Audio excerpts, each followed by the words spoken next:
dans le livre de Josué, chapitre 20, Josué, chapitre 20, le verset 7 au verset 9.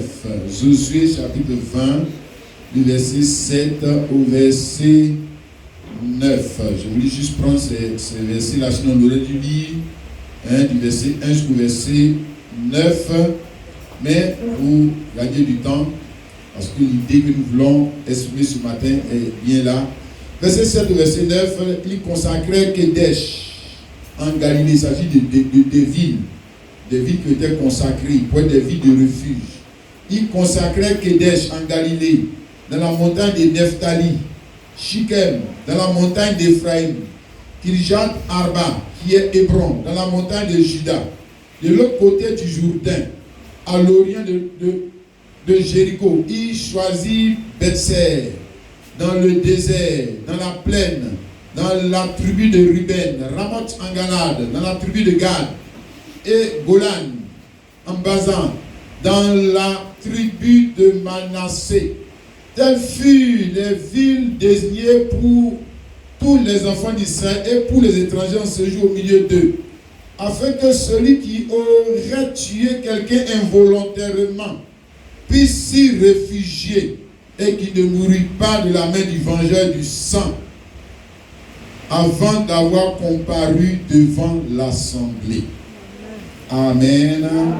Nous asseoir. Alors, nous allons parler du refuge qui exprime mieux l'idée de Dieu donné à Moïse. Le refuge qui exprime mieux l'idée de Dieu donné à Moïse. Alléluia. Nous savons que la loi n'a pas été donnée, on va dire quoi, à tous les enfants d'Israël, mais d'abord a été donnée à Moïse, pour que Moïse puisse la donner aux enfants d'Israël. Tu as vu ça, non? La parole ne vient pas directement, je vais dire, à l'église, mais elle vient d'abord à qui? Au prophète de l'âge. Et le prophète de l'âge va exprimer la parole à l'église pour que l'église puisse mettre en pratique la parole. Mais si ce matin nous allons parler surtout d'idées, parce que la loi qui a été donnée à Moïse, ce sont les idées de Dieu. Ce que Dieu lui pense, de l'adoration, etc., etc. Et ce matin, nous allons parler des aspects de la loi, qui est le refuge, ou les villes refuges. Voyez, ici, il est question de la mise en pratique de l'idée concernant les villes de refuge que Dieu avait données à Moïse. Il a dit, c'est venu à Moïse, et Moïse, lui, il exprime au peuple, le peuple met en pratique. Ce n'est pas Moïse qui allait choisir les villes, comme on l'a vu ici. Telles furent les villes désignées pour tous les enfants d'Israël et pour les étrangers au séjour au milieu d'eux, afin que celui qui aurait tué quelqu'un volontairement puisse s'y réfugier et qu'il ne mourût pas de la main du vengeur du sang, afin d'avoir comparu devant l'assemblée. Ici, la Moïse lui, il n'est plus là. C'était le temps de qui? Josué. Moïse n'était plus là. Maintenant, on va mettre en pratique ce que Moïse nous a enseigné. Alléluia. C'est comme il dit, ça vient d'abord à Moïse. Et puis maintenant, Moïse, c'est comme par exemple, ça vient ce matin, qui te parle? C'est le pasteur qui te parle. Maintenant, toi, tu dois mettre en pratique l'idée. L'idée que le pasteur a reçue de qui? Dieu. C'est tout le même schéma. C'est comme ça marche. Amen. Donc, ici, ils allaient maintenant mettre en pratique cette idée donc, que nous allons développer ce matin. Il s'agit de quoi? De choisir 6 villes. Donc, quand ils sont entrés dans la terre promise, maintenant, il va choisir 6 villes dans la terre promise, et ces 6 villes allaient servir, comme il a dit ici, de refuge. À qui? Mais celui qui a tué quelqu'un involontairement. Donc il a commis un homicide, on dit involontaire. Ça veut dire qu'il n'a pas réfléchi avant qu'il allait le tuer. Il n'a pas prémédité qu'il allait le tuer. Et puis c'est un accident qui est arrivé. C'est un accident de chasse ou bien tout accident qui peut arriver. Hein? Comme ici, tu passes avec ta voiture, tu roulais à la vitesse normale et puis l'enfant s'est jeté. Toi, tu n'as pas prévu le poignet. Puis il est mort. Donc c'est les choses qui arrivent. Ok? Maintenant, il est dit ici que toi qui as commis l'homicide involontaire, qui a tué involontairement quelqu'un sans le vouloir, au lieu de t'arrêter là pour discuter avec eux que c'est pas de ma faute, c'est pas de ma faute. Qu'est-ce que tu dois faire pour sauver ta vie? Fuis pour aller te réfugier dans l'île des villes de refuge la plus proche de toi. Il y en a 6. Il faut fuir, mon frère. Pour aller te cacher. Pour ne pas que le vengeur du sang. Le vengeur du sang, c'est qui? Mais quand la famille de celui qui est mort va apprendre ça, eux vont faire quoi? Chercher à se venger. Et je ne sais pas savoir si c'était volontaire ou involontaire. Tu as tué l'enfant. Et comme tu as tué l'enfant, toi aussi tu mérites de mourir. Parce que c'était quoi la loi de Moïse, elle pourrait être dans vie pour vie. C'était comme ça. Tu as tué quelqu'un, on s'en fiche de savoir si c'est volontaire ou involontaire. Tu as tué quelqu'un, tu mérites de mourir. Bon, maintenant il y avait une exception à la loi elle-même qui donnait à celui qui avait commis un homicide involontaire. C'est pas pour ceux qui ont commis un homicide volontaire. Il a dit que tu as réfléchi. Et puis tu as dit que quand on va partir là-bas, je vais le tuer. Si tu l'as tué là, même si tu fuis, pour aller te cacher dans la ville là, ils vont aller te chercher. Te traîner dehors et puis te tuer.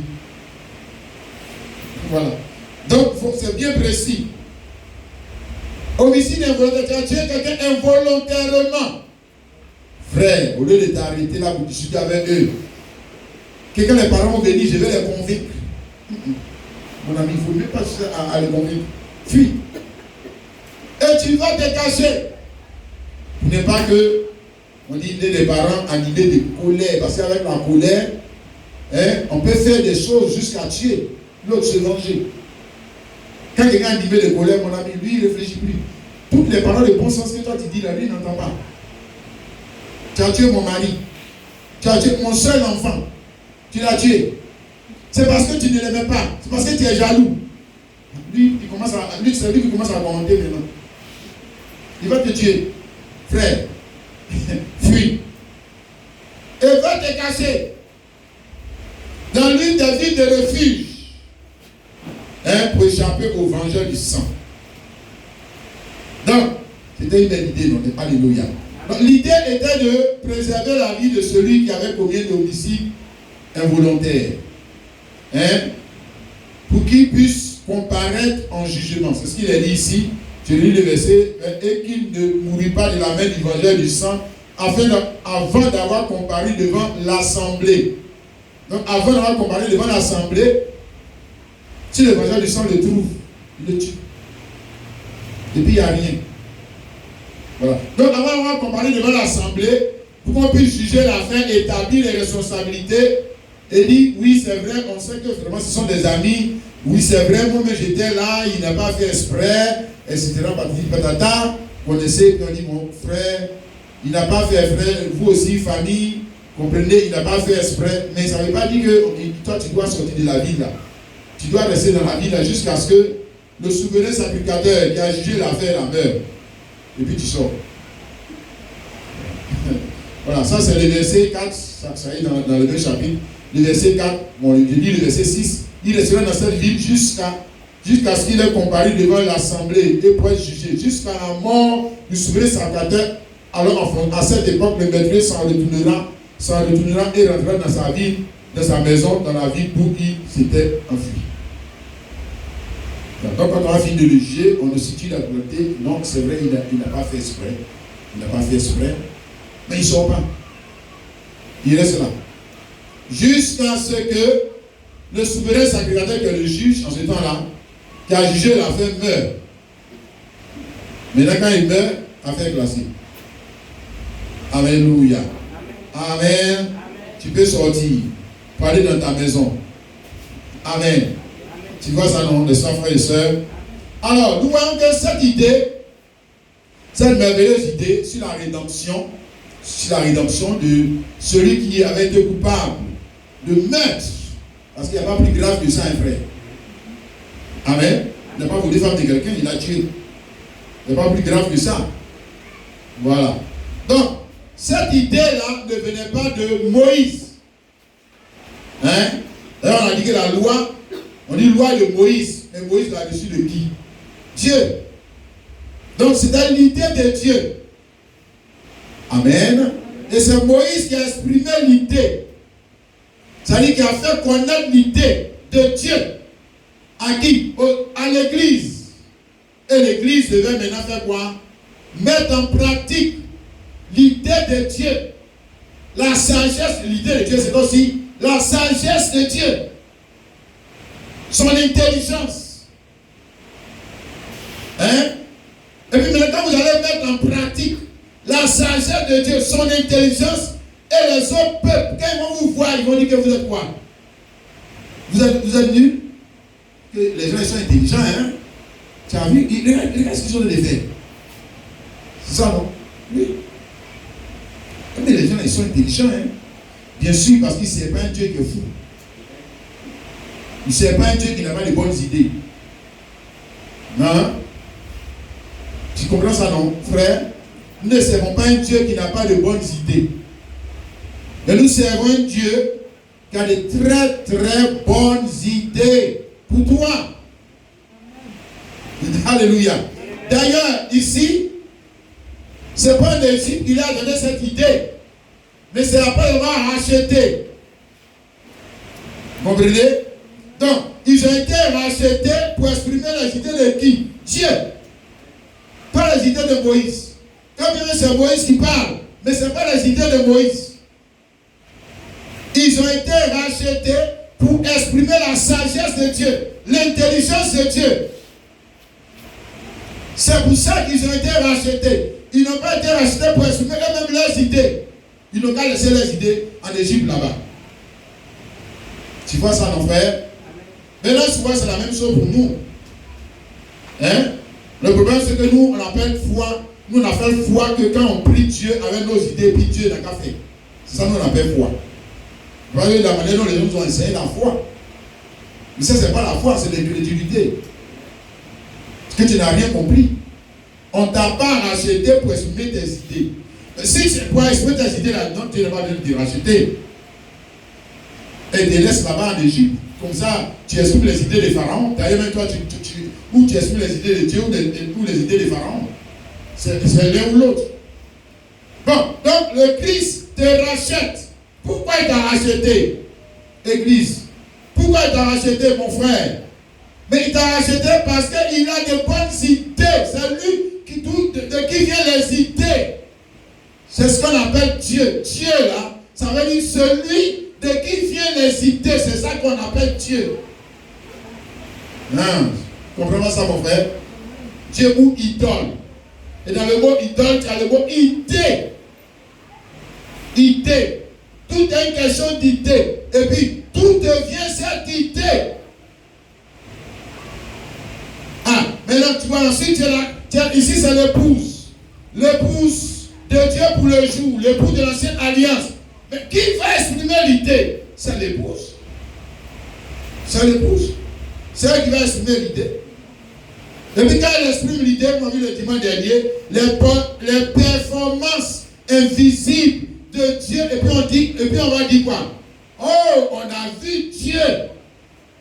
On a vu Dieu, mais pourtant c'est toi qui as parlé, toi qui as exprimé l'idée. On a vu la sagesse de Dieu. On a vu l'intelligence de Dieu. Mais lui, il est intelligent comme Dieu, mais oui, il a pris l'idée. Mais c'est Dieu qui lui a donné l'idée. Tu comprends ça, mon frère? Quelqu'un qui dit Amen. Amen. Bien, donc ce matin, nous allons ressortir les vérités qui sont dans cette idée. idée de refuge que les enfants d'Israël devaient mettre en pratique. Il y a plusieurs vérités dedans. De grandes vérités dedans que vous et moi nous allons méditer ce matin. Alléluia. Et comme ça, quand tu vas finir, on va prêcher, quand tu vas regarder, si tu vois que toi, d'abord, tu dois mettre tes propres idées, tu vas te repentir. Et puis, si tu n'es pas dans le bon refuge, tu vas comprendre que tu es en danger. Même si tu es assis dans cette église, tu es en danger. C'est que tu es en danger. Parce qu'il y a quelqu'un qui est un vengeur du sang. Il y a un vengeur du sang qui doit rendre justice. Alléluia. Qui doit rendre justice même des péchés involontaires. Ici, c'est péché involontaire. Regardez, tu sais pourquoi ils ont dit péché involontaire? C'est-à-dire que péché que toi-même tu ne penses même pas que c'est péché. Donc, tout est bien et choisi. On n'a pas dit volontaire, toi-même tu connais. Volontaire, là, tu connais. Péché volontaire, là, toi-même, c'est que toi tu peux énumérer ça, mais involontaire. Tu ne sais même pas que tu as commis le péché. Tu ne sais même pas. Mais il y en a un qui va rendre justice de ça. C'est pour ça que tu as besoin d'un refuge. Parce que ce n'est même pas pour les actes volontaires qu'on cherche à te tuer. Seulement. C'est même pas pour ça. C'est que toi tu ignores. Involontaire. Tu vois, non? D'accord. Donc, comme j'ai dit, il y a plusieurs vérités dedans qu'on va essayer de comprendre, mais bien aimé. Parce que dans la loi, elle dit que c'est une ombre de l'évangile de Jésus que nous prêchons. Alléluia. Et si nous comprenons bien la loi, on peut mieux comprendre l'évangile de Jésus-Christ. On peut mieux comprendre cela parfaitement. Amen. D'accord. Comme j'ai dit ici, il y a plusieurs idées qui ressortent, plusieurs vérités. La première vérité, c'est l'idée même du refuge. L'idée du refuge. Pourquoi il y a ici nécessité d'avoir un refuge pour cet homme? Parce qu'il est en insécurité, parce qu'il y a l'insécurité. Pourquoi il cherche le refuge? Pourquoi il doit aller se cacher? Pourquoi tu cherches à te cacher? Parce que tu es dans l'insécurité là où tu vis. C'est ça? Alléluia. Et pourquoi es-tu dans l'insécurité? Parce que l'homme au commencement a posé un acte qui a fait rentrer quoi? L'insécurité. Donc au commencement, je parle d'Adam et Ève, je ne parle pas, tu vois, je ne parle pas de ceux-là. Non, reviens au commencement et puis tu commences à comprendre. Au commencement, ils ont fait quoi? Est-ce qu'ils l'ont fait volontairement? D'ailleurs, il dit que la femme a dit à Dieu, le serpent m'a séduit. Il a essayé de voir le mot séduit. Ça veut dire que quand elle partait commettre le péché, elle n'avait pas tous ses facultés. C'est ça le mot séduire. Séduire quelqu'un, c'est quelqu'un qui s'en va faire le mal et croit qu'il est en train de faire le bien. C'est ça séduire. Voilà. Donc quand tu es sous la séduction ou la fascination ou sous le charme de quelque chose, là, mais tu t'en vas, on va dire quoi? C'est pas quelque chose que tu as prémédité. Non, mais c'est arrivé quand même. Le mal est arrivé quand même. Pourquoi tu ne l'avais pas prémédité? Je ne crois pas qu'Adam et Ève avaient prémédité qu'elle allait manger le fruit de l'arbre. Je ne sais pas ça de façon littéraire. Elle allait manger le fruit de l'arbre et puis maintenant Dieu va nous pardonner. Non. Non. Et pourtant c'est arrivé. Donc c'est arrivé comment? C'est arrivé contre leur gré. C'est pas de leur gré que c'est arrivé. D'ailleurs, c'est ce que la Bible dit ici dans Romains 8, le verset 20. Quand la création a été soumise à la vanité. Et Paul, lui, qui connaît le mystère de Dieu, il dit pas de toute la création. Elle a été soumise à la vanité. Et la souffrance et toutes ces choses. La création a été soumise. Non de son gré, mais à cause de celui qui l'y a soumise. Qui a soumis la création à cette situation dans laquelle nous sommes. Ce n'est pas le démon, il ne faut pas parler du démon. Dieu. Il faut laisser le démon, mon frère. C'est Dieu. La préscience de Dieu. Donc, quand Adam et Ève sont allés commettre, d'ailleurs il est dit que Adam n'a pas péché, c'est Ève pécher. Femme séduite, elle est allée pécher. Et une personne séduite, elle dit que c'est une personne qui, on va dire quoi, quand elle est en train de faire le mal, elle ne pense pas mal faire. Elle ne croit pas qu'elle est en train de blesser quelqu'un. En tout cas, elle n'a pas résolu dans son esprit d'aller blesser quelqu'un. Non. Donc c'est une personne qui, on va dire quoi, quelque chose qui lui est arrivé, un accident qui lui est arrivé. Mais c'est le mal pourtant qu'elle a fait. Elle a transgressé la parole de Dieu sans avoir prémédité. Tu me suis, mon frère? Et quand Adam et Ève ont transgressé la parole de Dieu sans avoir prémédité, alors qu'est-ce qui est arrivé? L'insécurité. Ici, il a dit qu'eux-mêmes, ils ont fait des feuilles de figuier pour faire des ceintures. Genèse 3, le verset 7. Premier refuge. C'est pas ça? Refuge. Et pourquoi ils sont chercher le refuge? Et lui, mais quand il a entendu la voix de Dieu, il est aussi caché. Pourquoi tu dégages? Pourquoi tu as dégagé? Ouais, tu ne sens pas de sécurité. Tu ne sens pas de sécurité. En sécurité, par contre, du moins. Et la Bible dit dans Genèse 3, 21 que Dieu il a fait notre refuge. Il a fait des habits de peau pour cacher leur nudité. Ok? Bien, maintenant tu vois comment l'insécurité est entrée dans le monde. Et depuis, l'insécurité est dans le monde. Et puis ça va en grandissant. Mais tu n'es pas d'accord? Et l'insécurité fait que vous et moi, nous tous, pauvres ou riches, on a tous besoin de refuge. De quelqu'un ou de quelque chose qui va nous mettre à l'abri de celui qui représente une menace pour nous. Ça peut être pour ton foyer, ça peut être pour ton travail, ça peut être pour quoi? Ton argent. Ou bien mon frère, même ton argent même en insécurité. Et pourquoi tu mets ton argent en banque? Même quand tu mets ton argent à la maison, même tu te caches bien. Hein le frère? Pourquoi tu fais ça? Hein? Alléluia. Donc le livre de la Genèse, de Genèse 15, le verset 13 à 14, je montre ça rapidement l'idée, comment l'insécurité amène l'homme à chercher un refuge. Et dit, l'Éternel dit à Abraham, sache que tes descendants seront étrangers dans un pays qui ne seront point à eux, ils seront asservis et on les opprimera pendant 400 ans. Mais je jugerai la nation à laquelle ils seront asservis et sortiront ensuite avec de grandes richesses. Donc Dieu avait dit ça avant que qui ne soit même né Ismaël.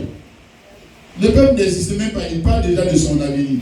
Ils vont arriver en Égypte, ils seront étrangers. Mais je te pose la question, qu'est-ce qui les a contraints à aller en Égypte? Ils sont retournés en Égypte, ils ont dit que bon, Dieu a dit, nous on s'en va en Égypte. Et puis la parole va se réaliser. Non. C'est pas comme ça qu'ils sont arrivés là-bas. Non. Ils ont été contraints d'y aller. Qui les a contraints d'y aller? Hein? Et les invités ont été créés par qui? Non de leur gré. Là, ils sont dans l'insécurité alimentaire. C'est pas ça?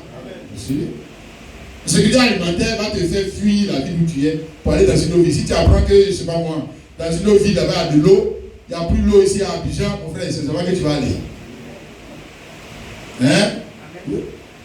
Donc l'insécurité les a fait quitter, mais nous parlons de la prophétie, de cette prophétie de Josué 20. L'idée est ici encore. Hein? Voilà. Donc c'est quelque chose qui est arrivé et qui va les contraindre à fuir la mort pour aller se réfugier en Égypte. Descends mon frère. Alléluia. Pour se cacher de la mort, de la faim, de la maladie et tout ce que ça peut engendrer dans la vie d'un homme. Tu me comprends ça? Tu me comprends, non? Amen. Le livre de Proverbes, je essaie de sauter certaines parties. Le livre de Proverbes, chapitre 18, le verset 11 nous dit ceci. Proverbe 18, 11. Il a dit, la fortune est pour le riche une ville forte. Dans son imagination, c'est une haute muraille. Donc, dans son imagination, c'est un refuge. Qu'est-ce que c'est un refuge? L'argent est un refuge. Tu n'es pas d'accord? L'argent te met à l'abri du besoin. C'est un refuge. C'est un refuge. Mais pourquoi tu travailles? C'est pour être à l'abri du besoin. C'est pas ça? Si. C'est une valeur dans laquelle on se refuse. On place sa confiance pour se mettre à l'abri de quelque chose. N'est-ce pas? Et c'est pour ça qu'on doit travailler pour avoir de l'argent. Amen. Mais ici, Dieu lui dit qu'il y a des riches là, hein? Leur fortune est comme une ville forte dans leur imagination. Dans leur imagination, ça dit que là maintenant il y a en train de dire quelque chose d'autre. Normalement, l'argent est un refuge. N'est-ce pas? Mais l'argent n'est pas un refuge qui nous met à l'abri de tous les besoins. Non, là, c'est pas vrai. Mais pour certaines personnes, l'argent est un refuge qui nous met à l'abri de tous les besoins. Surtout pour l'église de ce temps de la fin. Si. Pour certaines personnes, l'argent, c'est pour ça, pour eux, peu importe le moyen, la fin justifie les moyens, parce que l'argent est un refuge qui le met à l'abri de tous les besoins. Il dit que ces gens-là, c'est leur imagination. Hein? C'est leur propre idée du refuge. Parce que ce n'est pas vrai. L'argent ne te met pas à l'abri de tous les besoins. Notamment, on va parler de quoi? Du vengeur du sang. Le vengeur du sang, on va voir qui est le vrai vengeur du sang. L'argent ne te met pas à l'abri parce que lui il est plus riche que toi. Tu es plus riche que toi. Donc tu ne peux pas les corrompre. Tu ne vas pas te mettre à l'abri. À l'abri de quoi? Des péchés même involontaires que tu as commis. Ça ne te mettra pas à l'abri du jugement de Dieu pour réparer ses torts. Parce que Dieu doit réparer ses torts. Hein? On va arriver à comprendre que le vrai vengeur du sang, ce n'est pas l'homme. L'homme il est trop petit. Le vrai vengeur du sang, c'est Dieu. C'est Dieu, ton créateur. C'est lui le vengeur du sang. Donc du sang qui a été injustement versé. Les avortements, les meurtres.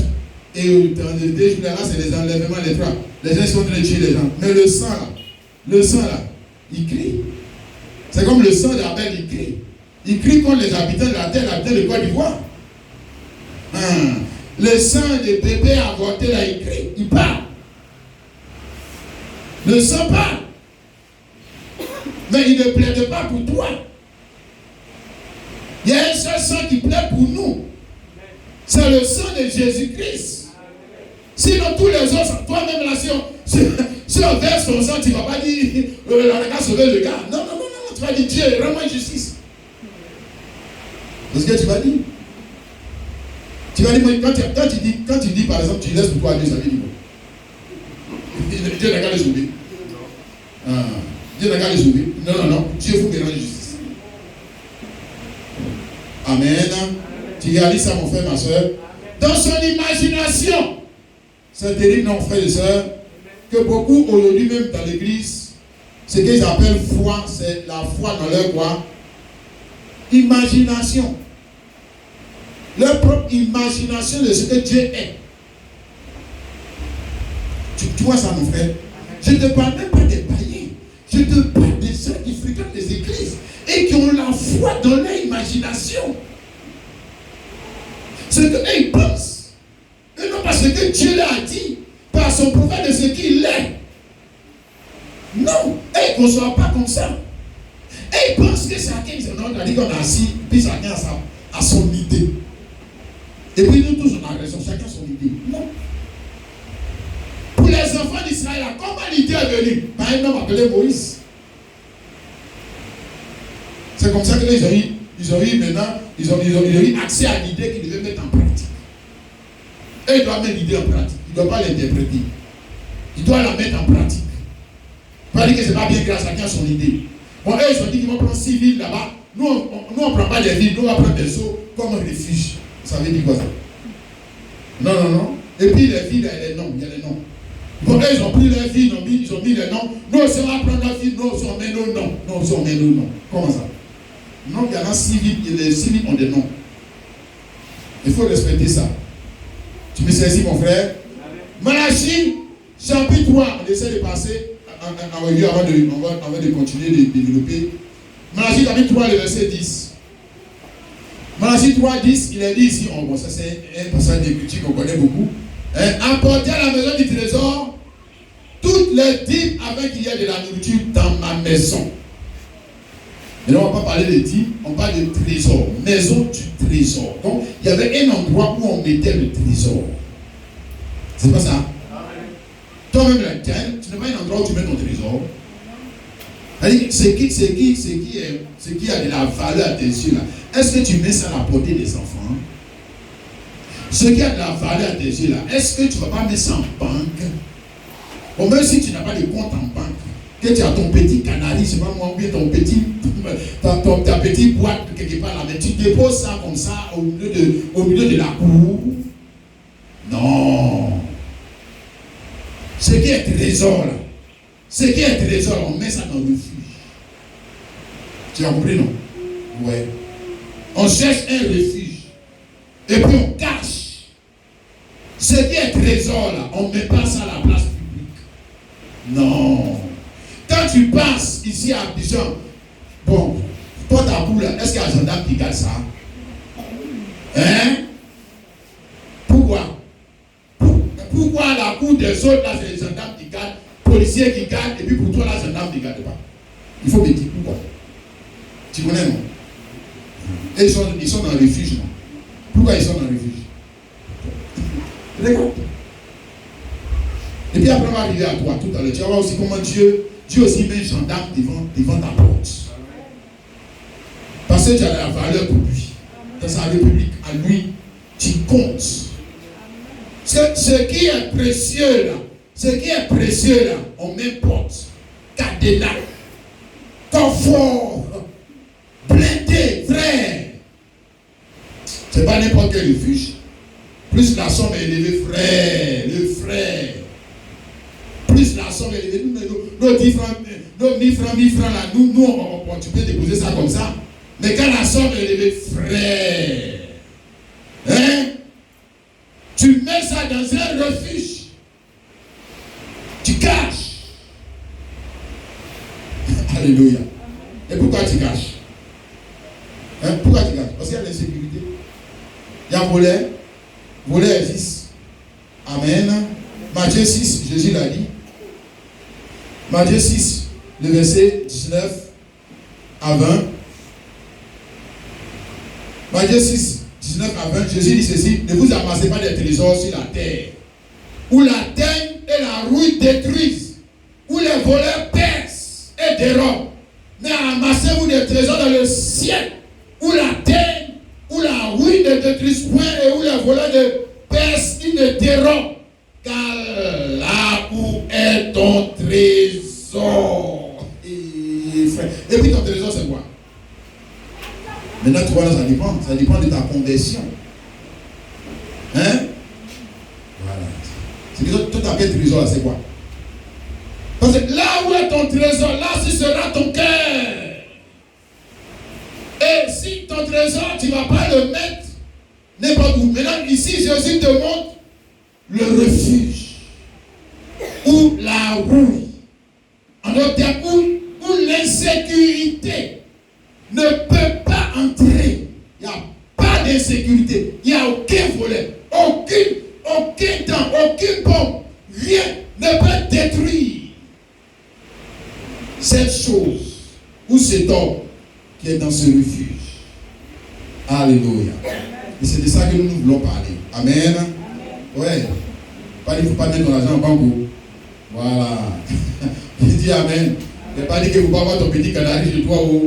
Comme les boss là, ils ont des petits coffres même forts chez eux, dans leur bureau, tout ça. Voilà. Mais s'il y a toujours une idée. Et c'est celle-là qui était sur eux du temps de Josué. Alléluia. Donc ces villes de refuge, en réalité, Dieu n'était pas en train de dire, voici le vrai refuge. Dieu est en train d'exprimer une idée. Tu peux saisir maintenant, non? Voilà. Dis Amen. Quand tu mets ton argent en banque, Dieu il essaie de te faire comprendre que non, il y a là une idée que tu dois aller plus loin que de mettre ton argent en banque. Hein? Toi-même là, est-ce que tu es caché? Comme ton argent est caché. Est-ce que tu es dans le vrai refuge? Amen et Amen. Est-ce que tu comprends ça, mon frère, ma soeur? Donc, l'idée devrait nous conduire à comprendre, chercher à comprendre Dieu. Et nous voulons comprendre Dieu, n'est-ce pas, frères et sœurs? Et la foi est là pour que nous puissions comprendre Dieu. C'est ça. Parce que malheureusement, on ne peut pas comprendre. Si c'est malheureusement, on va dire que, ah d'accord, il y a 6 villes de refuge, et puis d'ailleurs les villes, elles n'existent plus. Imagine-toi encore, regarde. Si les villes n'existent plus, c'est que là on est mal barré, si ces villes en compte. Hein? Voilà. Il y a 6 villes de refuge, ce sont elles qui sont des villes de refuge. Non, non, non. Il y a une idée. Il y a une idée que nous devons essayer, nous voulons comprendre, n'est-ce pas? Comprendre qu'en réalité, c'est une image. Hein? Alléluia. Pour te montrer que tu dois chercher la vraie ville de refuge, le vrai lieu de refuge. Oh, alléluia. Pour être caché de la vengeance de qui? Dieu. Dieu, le vrai vengeur du sang, c'est lui, Dieu. À cause de quoi? Mais à cause de tes transgressions, même involontaires. Même involontaires. Il va les juger. Après, il va te dire qu'ils sont volontaires. Hein? Amen. Matthieu 10, 28. Jésus dit ceci. Ne craignez pas ceux qui tuent le corps, qui ne peut tuer l'âme. Craignez plutôt celui qui peut faire périr l'âme et le corps dans la géhenne. Donc, ce n'est pas les hommes qu'il faut craindre. Ce n'est pas les voleurs qu'il faut craindre. Oh, nous, on craint plutôt les voleurs, les démons. Hein? Beaucoup de personnes viennent à l'église parce qu'on dit qu'il y a des sorciers qui mentent des gens. Donc, lui, c'est à cause de ça qu'il vient à l'église. À cause des sorciers. Les sorciers sont petits. Il y a Dieu lui-même qui est plus dangereux que les sorciers. Qu'il faut fuir. À cause de tes péchés, je dis involontaire. Je ne parle même pas ce qui est volontaire. À cause de tes péchés involontaires, fuis. Et cherche un refuge où tu pourras te soustraire du regard de Dieu. Parce que quand tu, même dans le naturel, quand tu fuis et puis tu rentres dans la vie, on ne te voit plus. Hein, mon frère? Tu disparais. Tu disparais pendant des années, on ne te voit plus. Mais comme ce n'est pas le bon refuge, après on te voit encore réapparaître. Mais nous, notre refuge, là, quand tu rentres dedans, là, on ne te voit plus. On ne te voit plus, c'est fini, tu es mort. Enfin, pour le monde, tu es mort. C'est ça, c'est le vrai refuge. C'est l'idée que nous voulons développer ce matin. Quelqu'un comprend ça? Romains chapitre 12, le verset 19 à 20. Romains 12, 19 à 20. Il dit ceci. Ne vous vengez point vous-même, bien-aimés, mais laissez agir la colère. Car il est écrit, à moi la vengeance, à moi la république, dit le Seigneur. Bon, on peut laisser le verset 20. Sinon, mais si ton ennemi a faim, donne-lui à manger. S'il a soif, donne-lui à boire. Car ici, ce sont des charbons ardents que tu as amassés sur sa tête pour que Dieu le fasse quoi? Dieu le pardonne. Dieu n'a pas le pardonner. Il dit qu'il est ton ennemi. Il persiste à être ton ennemi. Il dit, il ne faut pas te venger. Il y a des t'inciter, donc il ne faut pas l'inciter aussi. Il est fait tout pour te dire, non. Laisse-le. Laisse Dieu. Frère, il faut croire que la justice de Dieu, est plus efficace que la justice. Le problème, c'est que souvent, nous voulons nous venger nous-mêmes parce que nous ne croyons pas en la justice de Dieu. En un juge suprême. On ne croit pas. Frère, emmène-le devant Dieu. Et puis laisse. Hein? Il dit qu'il est fort. Il peut te spolier, prendre ta chose, faire ce qu'il veut. Laisse-le devant Dieu. frère, l'agir de Dieu est plus efficace. Amen. Donc, nous parlons de ce vengeur du sang qui est qui? Pas un homme. Ça c'est petit. Frère, Dieu. Et Dieu qui doit rendre justice. Hein? De tout acte volontaire ou involontaire que les hommes ont posé sur la terre. Hein? À cause de ça, frère, cherche à te cacher. Cherche à te cacher de sa colère. Regarde ça, mon frère, ma soeur. Amen et amen. Regarde toi-même, frère, je vais te montrer une image. Ici, il était question de civil. Ce sont des villes, hein. Voilà. Toi, tu es, bon, je prends l'exemple. Toi, tu habites Yamoussoukro. Et puis, en temps, tu es parti dans les environs de Yamoussoukro, tu as fait un accident, tu as tué quelqu'un. Et puis, on dit que la ville de Toumodi fait partie des villes de refuge. Donc, tu quittes ville, non? Tu quittes maison, non? Tu fuis pour rentrer encore dans une autre ville, non? Pour rentrer encore dans une autre maison, non? Et puis, toi, tu dis que c'est ça le vrai refuge. C'est quelque chose qui t'a échappé. Parce que ce n'est pas la ville que tu as fui pour venir dans une autre ville encore plus cachée. Non. Ou bien on va dire que tu as fui comme on va dire réfugié politique. Tu as fui un pays parce que tu es en insécurité, même ce n'est pas dans un autre pays que tu es parti. Ce n'est pas le pays, tu n'as pas quitté le pays pour aller dans un autre. Peu importe le nom du pays où tu es allé, si on appelle ça Washington, mais peu importe. Mais le nom n'a rien à voir. Regarde la nature de ton refuge. Regarde. La nature de ton refuge. Ça dit que c'est pour te faire comprendre. On veut t'enseigner quelque chose. Est-ce que tu comprends, mon frère? L'argent est une valeur refuge. Mais Dieu te donne l'argent pour t'enseigner quelque chose. Tu comprends, mon frère? Tous les autres refuges, ce sont des refuges. Oui, c'est vrai, ce sont des refuges. Hein, frère? La banque est un refuge parce que tu vas y mettre ton argent. Mais ce n'est pas le vrai refuge. Parce qu'il y a des pays où il y a une guerre. Ils ont jeté une pompe, même sur une pompe là. Puis c'est cassé, puis c'est fini. Tout le monde est pauvre. Si, tu n'as même vu ça? Ah, inondation. Comme Jésus a dit, la rue, les volets. Tout ça, ça n'arrive pas. Si. Mais c'est pour te montrer que si tu mets seulement ta confiance dans ces refuges, oh, c'est qu'il y a quelque chose que tu n'as pas compris. Frère, tu me saisis, mon frère, ma soeur. Amen. D'ailleurs, il est dit ici, dans Hébreux chapitre 11, le verset 1er, que la loi était quoi? En effet, la loi qui possède une ombre des choses à venir, et non les représentations des choses ne peut jamais par les mêmes services qu'on offre perpétuellement. Chaque année, amener les 600 à la maison, la loi était une ombre. Donc, ces refuges, ces différents refuges, hein, étaient quoi? Une ombre. Était une ombre du quoi? Du vrai refuge. Nous allons parler. C'était une ombre. Donc, Dieu n'a pas commencé par le vrai d'abord, il a commencé par l'ombre. Alléluia. Pour préparer l'esprit des gens à comprendre ses idées. Tu comprends, frère? Amen. Alléluia. Vous avez dit que quand quelqu'un est petit et un enfant, alors tu peux commencer à enseigner des grandes choses, tu commences à enseigner des choses des enfants. Hein? C'est ça, non? Tu descends à son niveau pour lui montrer les choses des enfants. Et puis avec le temps, l'idée que tu lui donnais, hein, avec les symboles et les images, pour son niveau, tu commences à mieux développer. L'idée pour lui faire comprendre que non, c'est pas ce que je voulais dire. Là, voici ce que je veux dire. Et comme tu as commencé par le bas niveau, il peut comprendre. Alléluia. Galates chapitre 3, le verset 20, il est dit ceci, Galates 3, 20. Alors, en 3, 23, pardon, 24, ainsi la loi a été comme un pédagogue pour nous conduire à Christ, afin que nous fussions justifiés par la foi.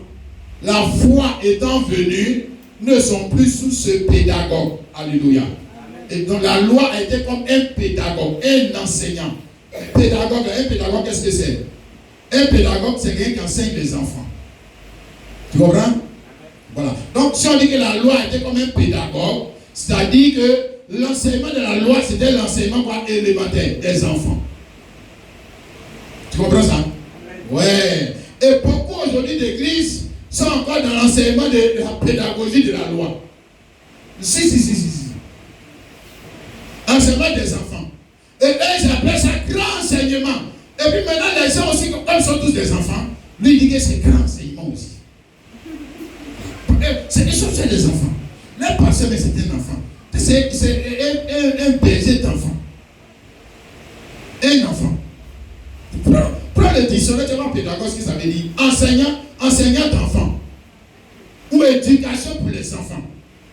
Pédagogie, ça veut dire éducation pour les enfants. Hein, c'est pas ça?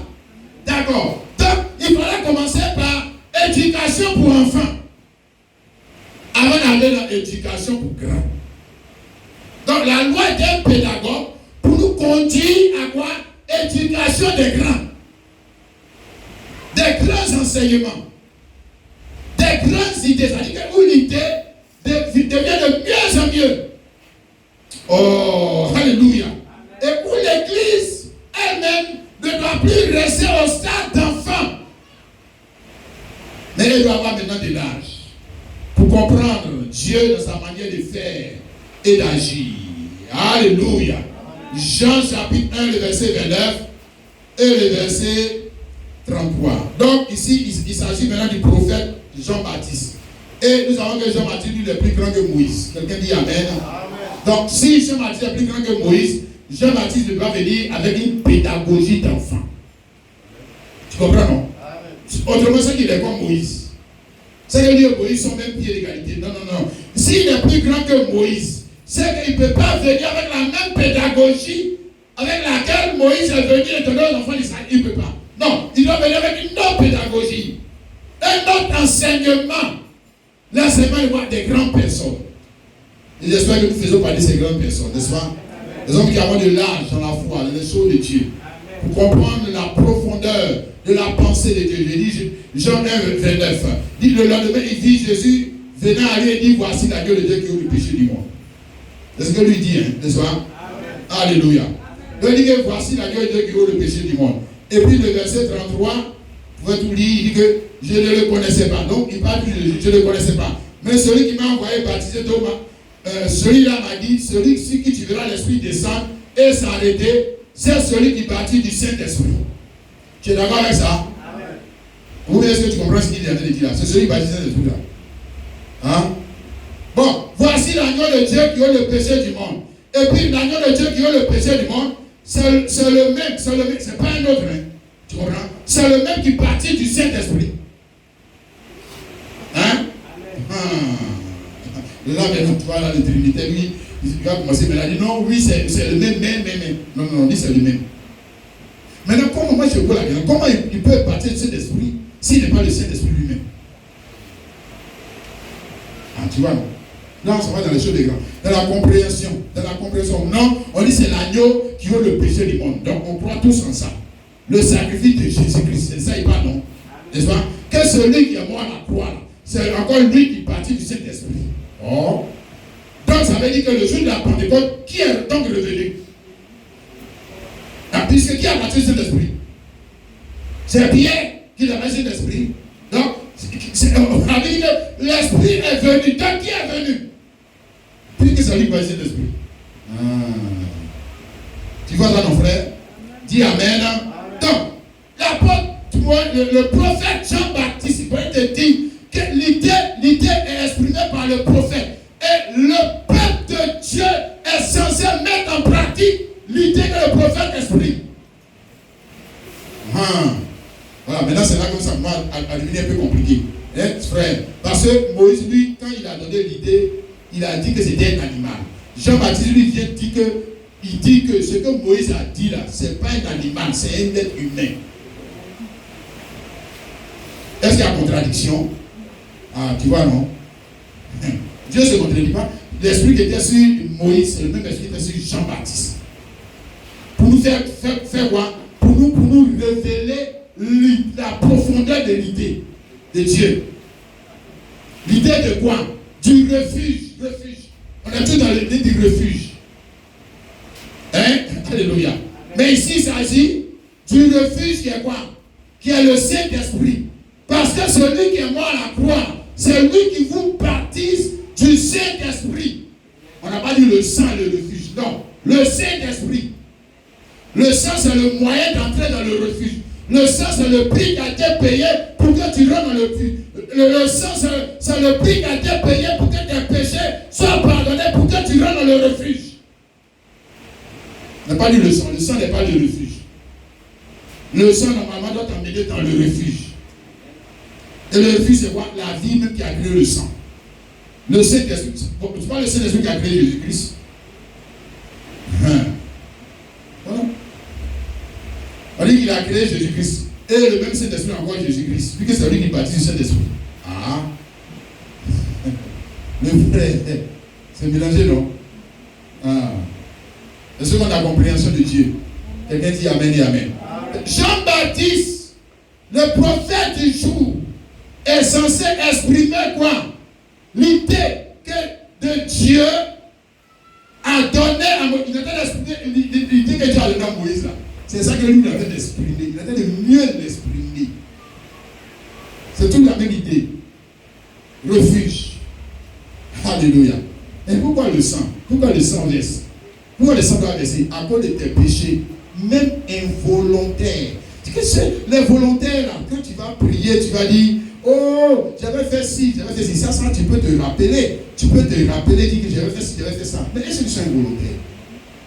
Tu peux te rappeler? Tu ne sais même pas. Tu ne sais même pas. Ici, dans la loi de Moïse, Lévitique, chapitre 4. Laisse-moi lire ça pour toi. Lévitique, chapitre 4. Il était question de péché involontaire. Vous pouvez lire tout le chapitre. Voilà, le verset 2 dit parle aux enfants d'Israël et dis-leur lorsque quelqu'un péchera involontairement, qu'on l'aide des commandes de l'Éternel en faisant des choses qui ne doivent point se faire. Donc l'agneau, on ne le tuait pas seulement pour les péchés volontaires. On le tuait aussi pour les péchés involontaires. Involontaire, ça veut dire que ce que tu as fait, toi-même tu ne sais même pas que c'est le musulman. Toi-même tu ne sais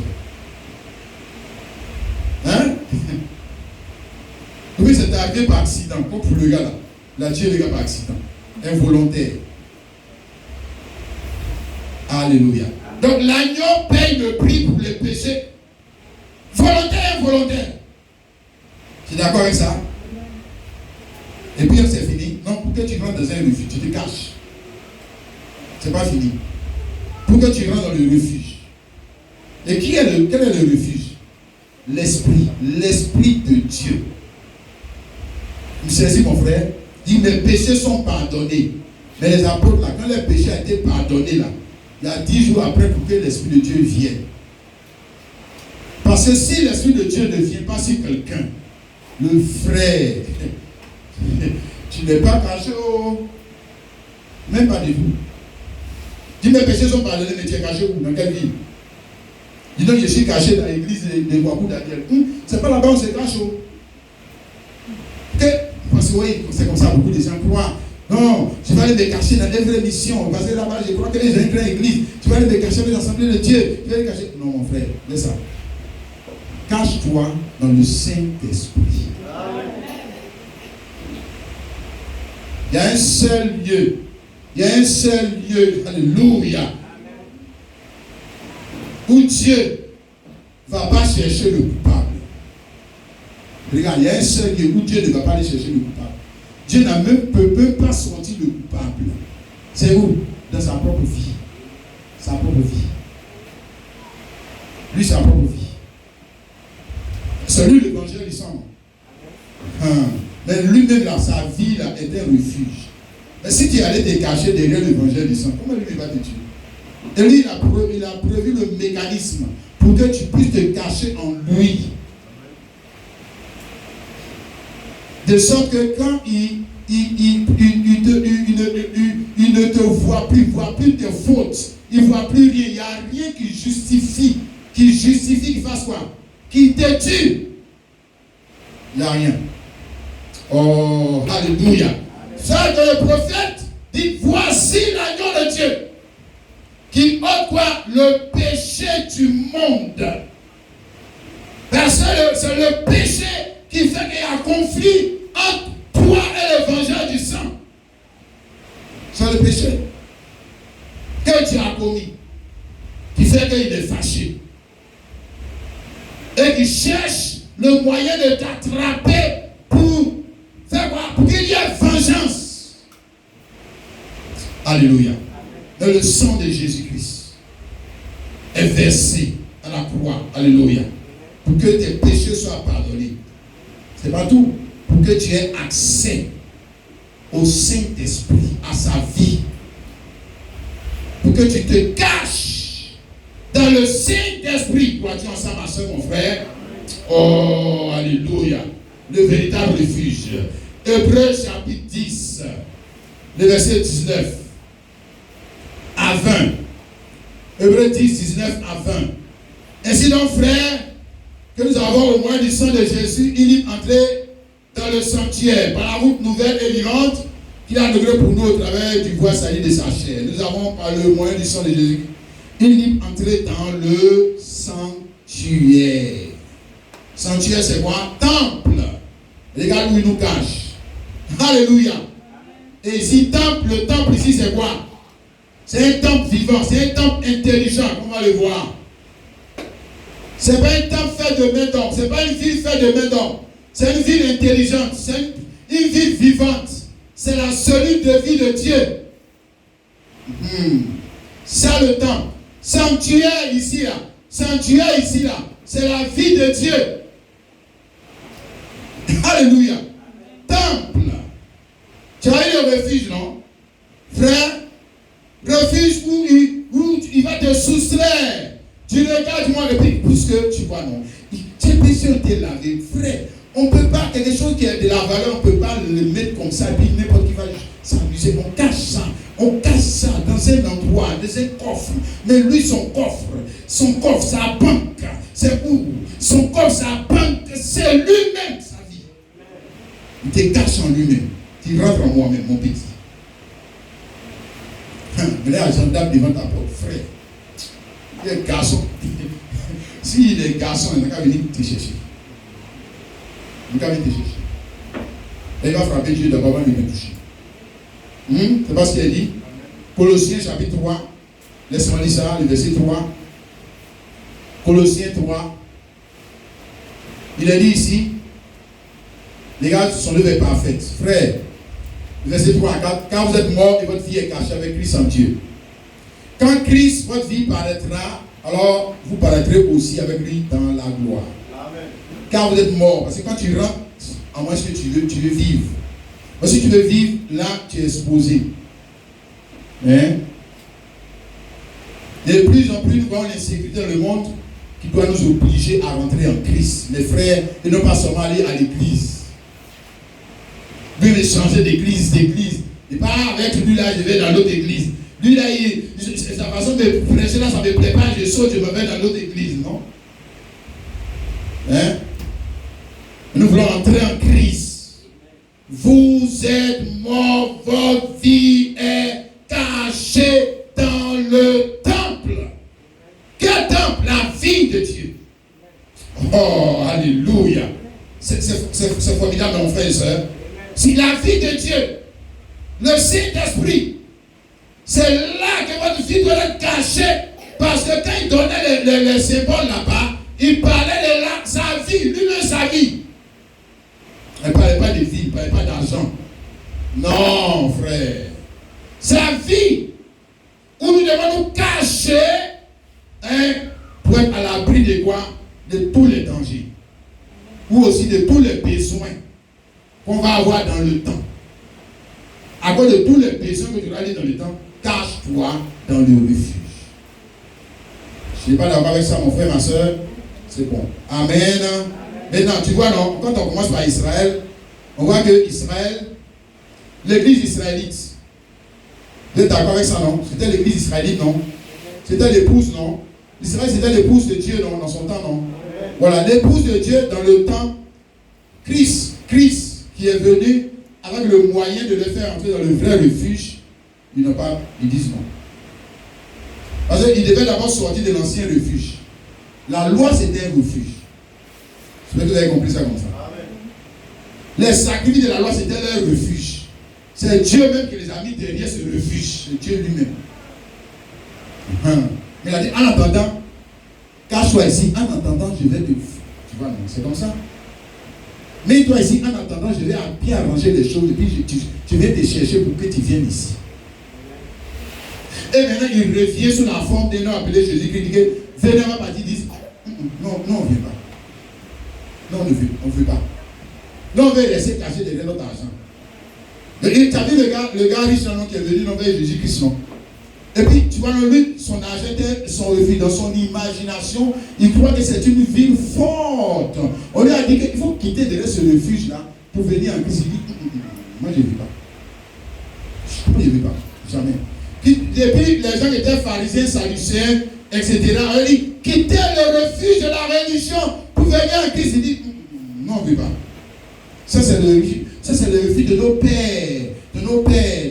C'est pas comme ça les gens parlent encore aujourd'hui. C'est le refuge de nos pères. Mon papa était catholique. Ma maman était toutes nos familles là. Ça, c'est nous, notre église. Nous étions assemblés de Dieu. Nous étions mangés. Patata. Aïe. Tu ne sais pas que Dieu exprime sa parole par le moyen de son prophète. Tu ne sais pas. Dans quel âge Dieu a exprimé l'idée par un groupe? Dans quel âge? Toi, tu te dis de venir maintenant, mets la pratique, la parole du prophète. Toi, tu dis que toi, tu es caché déjà dans un refuge. Tu es déjà caché. Fais attention, toi. Regarde ici, dans Jean chapitre 5, le verset 39 à 40. Et Jésus dit, vous sondez les Écritures, comme tout le monde, les pentecôtistes, les catholiques, les machins, tout ça. Vous sondez les Écritures, parce que vous pensez avoir la vie éternelle. Ce sont elles qui rendent témoignage de moi. Et vous ne voulez pas venir à moi pour avoir la vie. Aïe. Vous sondez toutes les Écritures. Qu'est-ce qu'on entend de les sonder en réalité? Que depuis le livre de la Genèse, tout rend témoignage de qui? Lui. Jésus-Christ. Et vous ne voulez pas venir à moi pour avoir la vie. Quelle vie? Ce n'est pas la vie qu'ils avaient déjà. Ce n'est pas pour avoir l'argent ils avaient ça déjà. Ce n'est pas pour avoir le mariage ils avaient ça déjà. Ce n'est pas pour avoir des maisons ils avaient là déjà. Les voitures, ils avaient ça déjà. Dans le refuge dans lequel ils étaient, il y avait les maisons, il y avait les voitures, il y avait tout. Mais il n'y avait pas la vie. Quelle vie? Vie éternelle? Non. La vie éternelle, c'est-à-dire que Dieu n'est pas dans le refuge. Dieu n'est pas dans ce refuge. Dieu lui-même n'est pas dans ce refuge. Il n'y a pas Dieu là.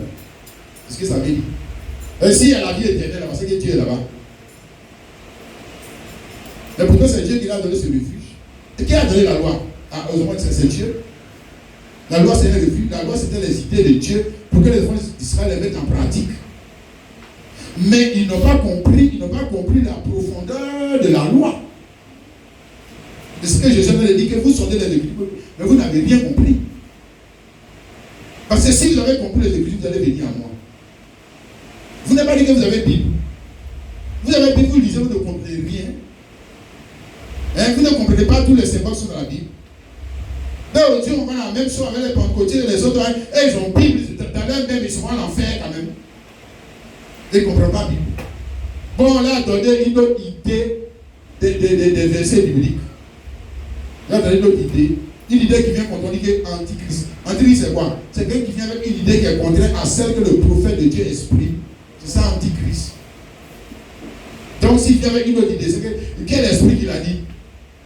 Et puis lui, il parle de refuge de cette manière. Donc, c'est faux. Regarde ici, mon frère, encore c'est la même chose dans Jean 7, où il a dit ici, le dernier jour, le grand jour de la fête, Jésus se tenant debout, s'écria, si quelqu'un a soif, qu'il vienne à moi et qu'il boive. Mais pour qu'il vienne, il faut qu'il sorte de ce refuge. Et puis ici, c'était quoi? Faire des tabernacles. Tabernacle, il avait le tabernacle, c'est que c'est. Il devait sortir de leur maison et puis se construire des cabanes au-dessus des maisons et puis il rentre là-bas. Il n'y avait pas de refuge, c'est-à-dire que l'idée était encore là.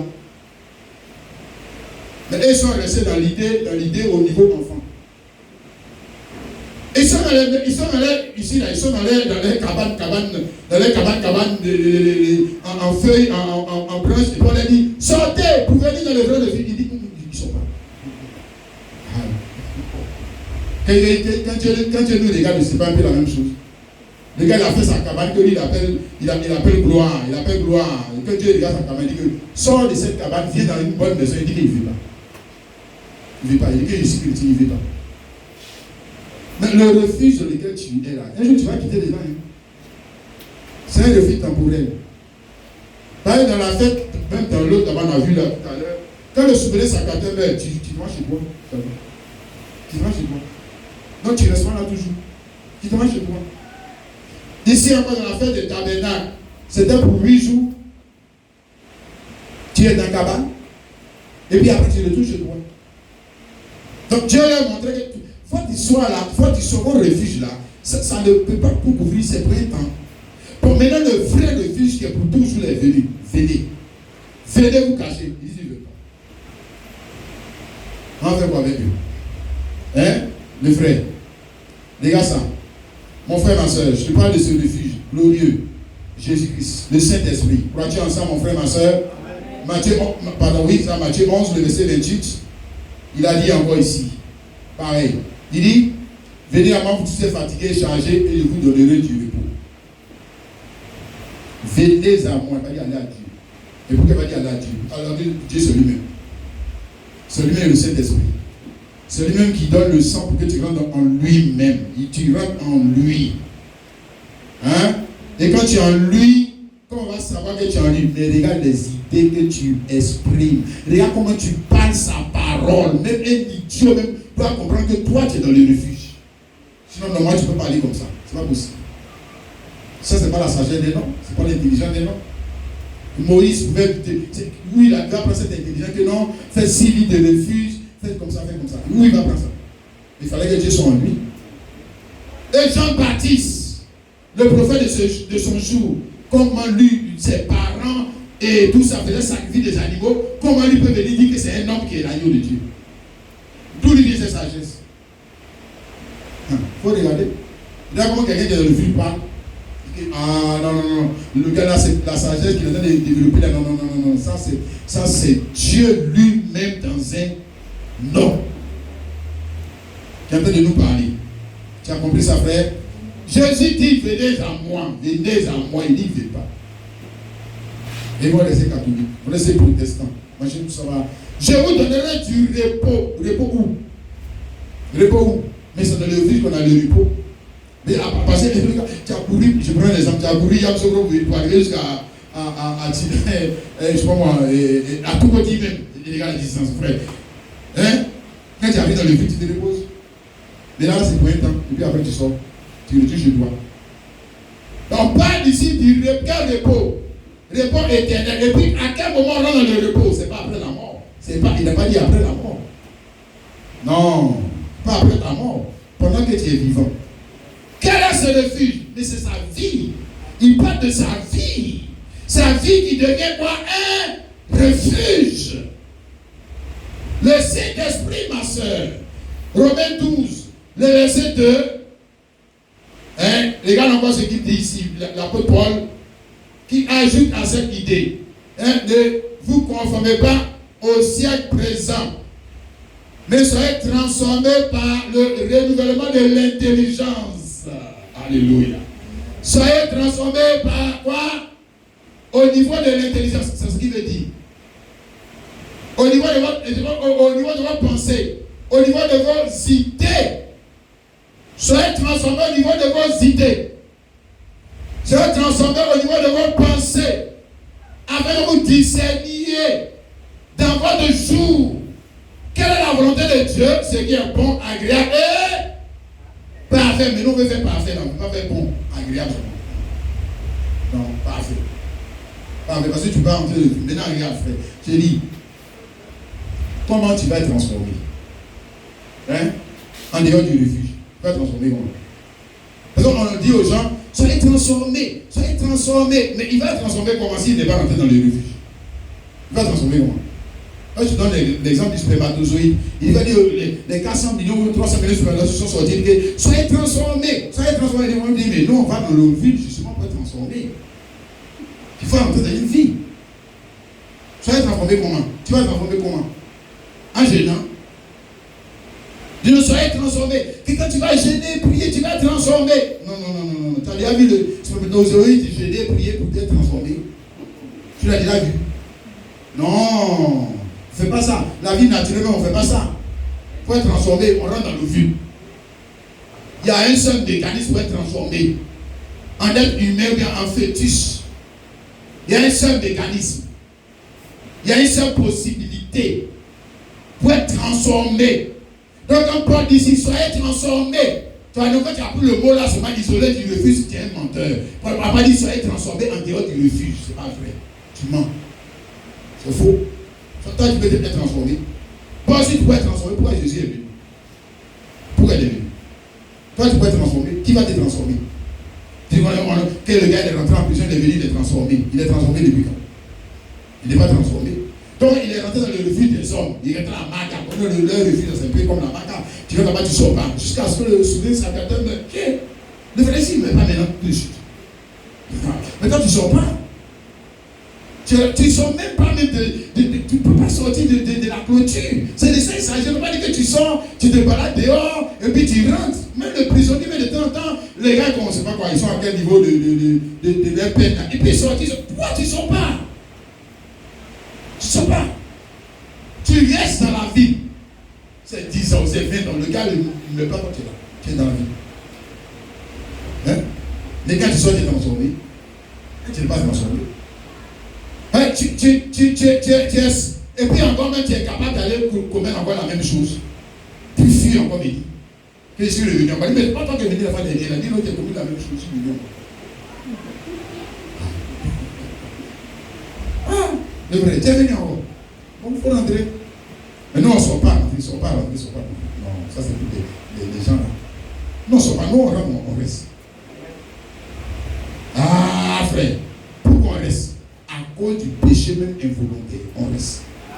On dit, quand il dit sort, nous on dit on ne sort pas. On ne sort pas, nous on reste. Il y a même qui a passé par où pour sortir. Il faut frapper Jésus pour sortir. Il faut frapper le Saint-Esprit pour sortir. Quand tu vas fort, tu peux frapper le Saint-Esprit pour sortir. Dis, soyez transformés au niveau de votre intelligence. Alléluia. Parce que c'est votre intelligence qui est amenée à rentrer dans la prison, qui devient captif des idées de Dieu. Pas ton corps, c'est de l'intelligence. Hein? Et si Dieu couvert ton intelligence, c'est qu'il couvert tout ton être. C'est ça? Tout est une question d'intelligence, esprit. Tout commence dans l'esprit. Et si ton esprit, c'est pour ça qu'il a dit que aimez ton Seigneur, ton Dieu, de tout ton cœur, de toute ta foi, de toute ta pensée. Pensée, c'est intelligence. Donc, tu es sorti des idées anciennes, des vieilles idées que tu as héritées de tes pères. C'est ce que Jésus a dit au moins, c'est sortez des vieilles idées, héritées de vos pères, venez. Il dit, ils ne veulent pas. Et c'est la même chose aujourd'hui. Les gens même qui sont dit qu'ils dans le dessin, les vieilles idées des pentecôtistes, ça c'est encore dans sa tête. Et il dit qu'il est dans le message.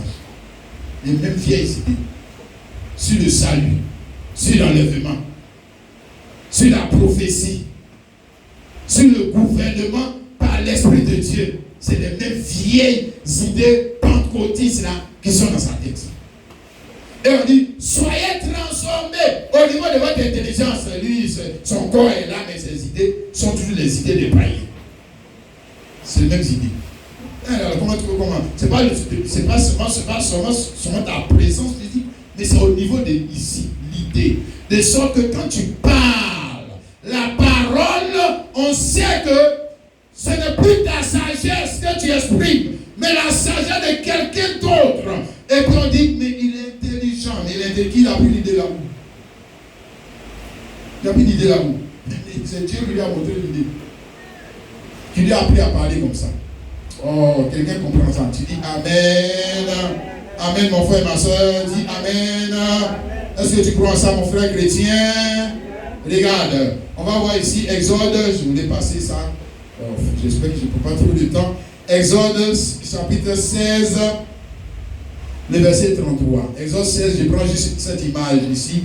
Exode 16, 33, il est dit, et Moïse dit à Aaron, prends un vase, mets-y de la manne, prends un omer, et dépose-le devant l'Éternel afin qu'il soit conservé pour vos descendants. Alléluia. Et Jésus a dit que vous lisez les Écritures et vous voulez avoir la vie éternelle. Regardez même cette Écriture, ça va témoigner de moi. Et puis il discute. Il dit que la manne là, elle descend du ciel. toute la manne qui était en dehors de quoi? Du sanctuaire, du temple de Dieu, venait à quoi? Venait à être quoi? Corrompu. Et ça disparaissait. Sauf la manne qui était dans le refuge. Le sanctuaire. Mais ça, c'est un sanctuaire fait de béton. Alléluia. Est-ce que tu sais que c'est la seule manne qui est arrivée à destination? Il ne faut pas rentrer dans le refuge. Et puis tu vas arriver à destination. Jamais. Tu vas te fondre en route. Ta foi là-bas finit en route. Ton amour pour Dieu va finir en route. Ta soi-disant persévérance va finir en route. Toi, tu es trop petit pour surmonter les épreuves de Dieu. On dit, rentre dans le refuge. Il dit, je ne vis pas. D'accord? Fais avec ta force. Tu vas voir. Tu vas voir. Fais l'amour avec ta force. Tu ne peux pas. Tu es trop petit. Les épreuves qui sont là, c'est au-delà de l'amour, c'est au-delà de l'amour naturel. On dit, rentre dans le refuge. Et puis maintenant, tu vas voir, il va y avoir la transformation parce que tu vas commencer à exprimer l'amour de Dieu. Tu vas commencer à exprimer la persévérance de Dieu, la foi de Dieu, la foi qui a permis à Abraham d'attendre 25 ans. Tu vas faire la même chose, tu verras. C'est pas extraordinaire, rentre dans le refuge. Alléluia. Et dans le refuge, on voit que la vie ne peut pas se corrompre. C'est ça la manne. Incorruptible. Quelqu'un dit Amen. Alléluia. On y va. Frère, incorruptible. Tant qu'il est dans le refuge, c'est incorruptible. C'est ça, non? Si. Tant que tu es en Dieu. Je n'ai pas dit que tu ne pêches pas. Voilà. Hein? Mais le péché, là, ne peut pas te louer. Jamais. Quelqu'un va dire, quelqu'un ne dit pas Amen. Il dit que ce n'est pas vrai. D'accord. Dans ce cas-là, eux là aussi, la manne n'aurait pas dû arriver. Ça aurait dû se fondre là-bas comme les autres. Jamais. Jamais. Frère, je n'ai pas dit qu'il est dans le refuge. Regarde par exemple, prenons par exemple Noé. Noé est rentré dans le refuge. Je n'ai pas dit qu'il ne tombe pas. Hein? Voilà, je n'ai pas dit qu'il ne tombe pas. Dans le refuge, il peut tomber. S'il y a une secousse, hein, vous connaissez quand même, il y avait l'insécurité dehors à cause de quoi, des cyclones, et machin, tout ça, la tempête. Donc, on ne va pas dire que Noé n'est pas tombé. On ne va pas dire qu'un d'entre eux n'est pas tombé. Tu me comprends? Hein? Mais il n'est pas tombé en dehors de l'âge. Jamais. Jamais. Ça, jamais. Jamais. Il est entré dans l'âge, c'est fini. Il tombe dans l'âge. Frère, il pleure, même s'il pleure, il pleure dans l'âge. Même s'il est fâché contre Dieu, il est fâché contre Dieu dans l'âge. Tu m'as compris? Comme son gré. C'est-à-dire, même s'il ne comprend pas Dieu, il dit que, mais où on s'en va là? Où on s'en va là? Dieu, je ne suis pas d'accord. Dieu lui, s'en fout de tes plaies. Tu es dans l'âge, non? L'âge s'en va. Ce n'est pas toi qui diriges l'âge. Non, il fait rien avec toi, tes pleurs. Non, Dieu, non, on ne peut pas en passer là. Pourquoi? C'est lui qui conduit, il t'envoie où il veut. Mais tu es dans le refuge. Maintenant, quand tu vas arriver sur le mont Arara, comme les Moïse, et comme les Noé, ils ont dit, hey, mais tu es fort, mais quand tu étais là, tu ne murmurais pas. De temps en temps. Tu ne murmurais pas. Mais quand tu arrives à la fin de ta vie, non. Donc, moi, tu étais dans le refuge. Hein, ne murmure pas dehors du refuge, le frère. La sœur, ne sois pas en dehors du refuge. Vous voyez, tu es en dehors du refuge. Les choses que même quelqu'un qui est dans le refuge fait là, pour toi là, ça va te tuer. Oui, je te dis ça. Pour toi, tu vas mourir. Tu fais la même chose, toi tu meurs. Et toi tu es en dehors du refuge. Et si tu entres dans le refuge, je dis que alors le processus de la transformation commence dans la vie, c'est avec les animaux, Noé, machin, tout ça. Tu vas loin. Transformation. Transformation. Alléluia.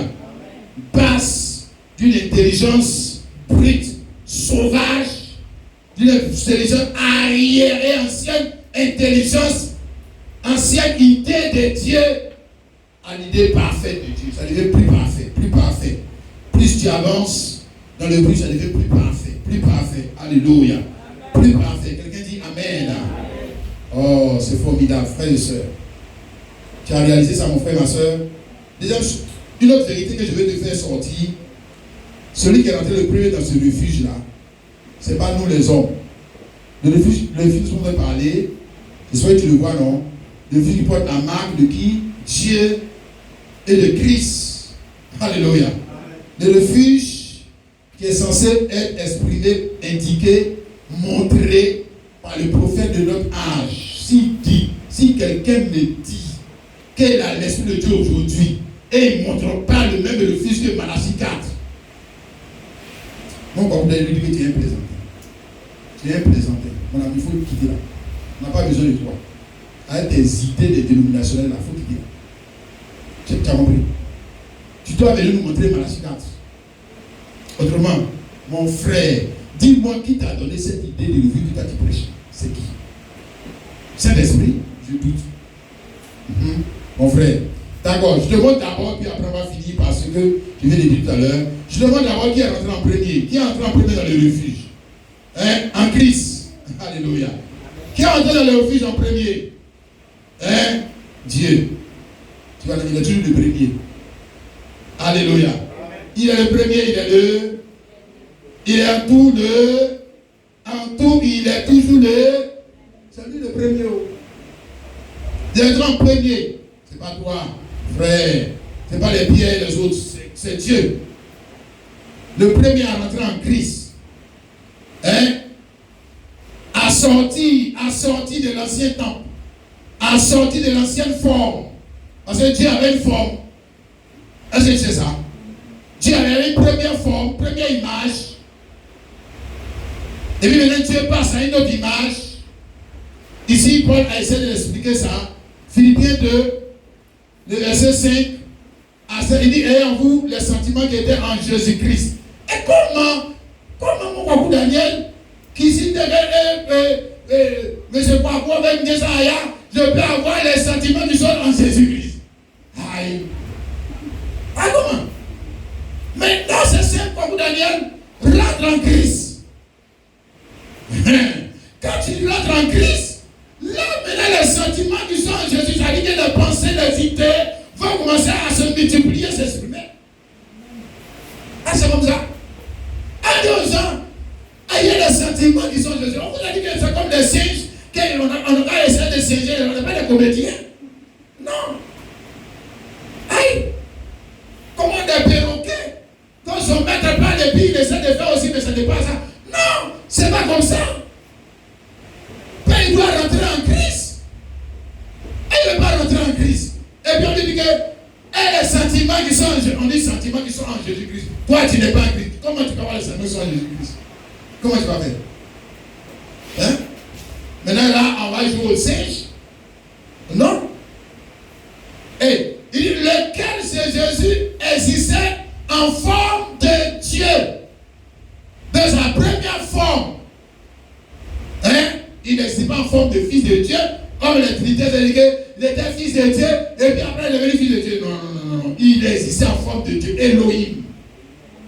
Celui qui donnait les idées à Moïse, là, c'est dans cette forme il était. Première forme, n'est-ce pas? Alléluia. Il n'a pas regardé comme il peut arracher des égal à Dieu. C'est le terme qui embrouille les gens. Tu vas dire qu'il est Dieu lui-même, il dit qu'il est égal à quoi? Ça veut dire quoi? Il est égal à lui-même, mon frère.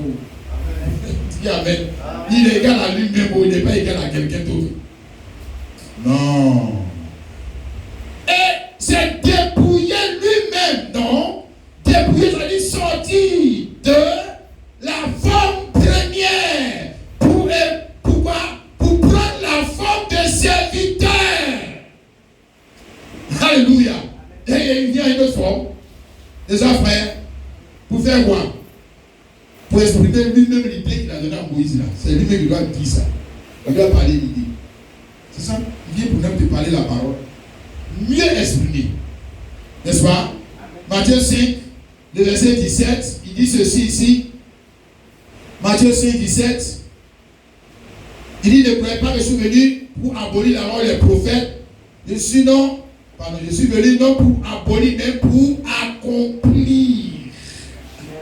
Alléluia. C'est ça. Frère, ça veut dire que ce qu'il a donné à Moïse n'était pas accompli. N'était pas parfait. Accompli, c'est pas seulement accompli une prophétie. C'est parfait. Un homme accompli, une femme accomplie, c'est une femme qui est parfaite. Un homme non accompli, un militaire non accompli, un civil non accompli.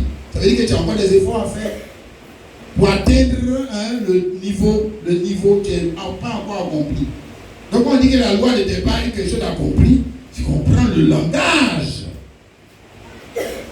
Il n'est pas venu reconduire la loi de Moïse. Comme les gens disent que non, il a dit en haut, il n'est pas venu abolir la loi des prophètes. Tu vois, les gens ne comprennent pas Dieu. Ils ne comprennent pas Dieu parce qu'ils ne sont pas rentrés en Christ.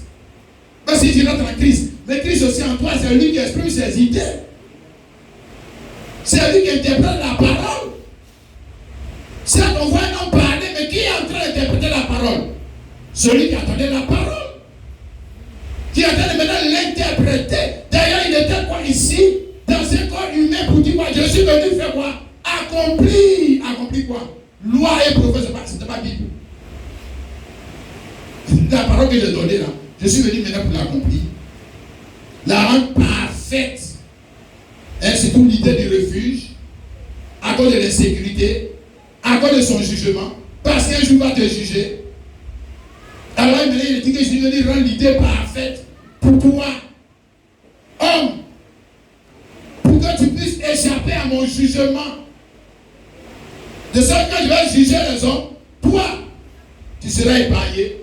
Pourquoi? Mais parce que tu as mis en pratique mes idées. Tu as cru à mon prophète. Ou tu as cru à mon pasteur. Pasteur à pas église où quelqu'un ne parle pas et puis on dit je crois en Dieu.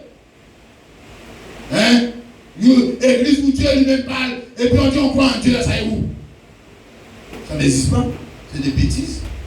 Donc, c'est un homme qui parle et puis tu dis que je crois en Dieu. Mais je crois en Dieu, ça veut dire quoi? Ça veut dire je crois à ce que mon pasteur a dit. C'est ce que ça veut dire? Je crois en Dieu.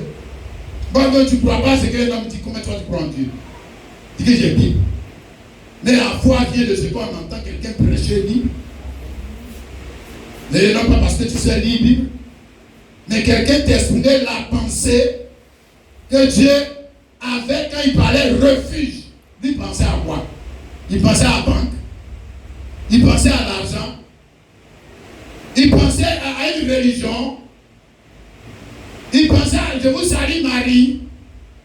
Il pensait à quoi? C'est ça, il faut qu'on t'explique. Pour que maintenant tu mets en pratique. Et puis Dieu va dire que voilà quelqu'un qui est intelligent. Si il met en pratique la parole, tu me saisis mon frère. Alléluia. Que la gloire revienne au Seigneur des Seigneurs. Donc, je vais faire court pour te montrer que Dieu avait été autrefois dans les refuges. Il était dans le temple, dans le tabernacle, on a vu ça tout à l'heure. Il était dans le temple de Salomon et temple de l'Hérode. Et puis là-bas, il dit que Dieu n'habite pas dans les temples faits de main d'homme. Ah, mais pourtant, c'est pas lui qui a dit qu'il n'a pas construit une maison pour lui et il va vivre au milieu d'eux. Donc, on comprend ce qu'il a été dit. Donc, ce sont des images. Moi, je n'habite pas dans ça. C'est ça qu'il a été dit.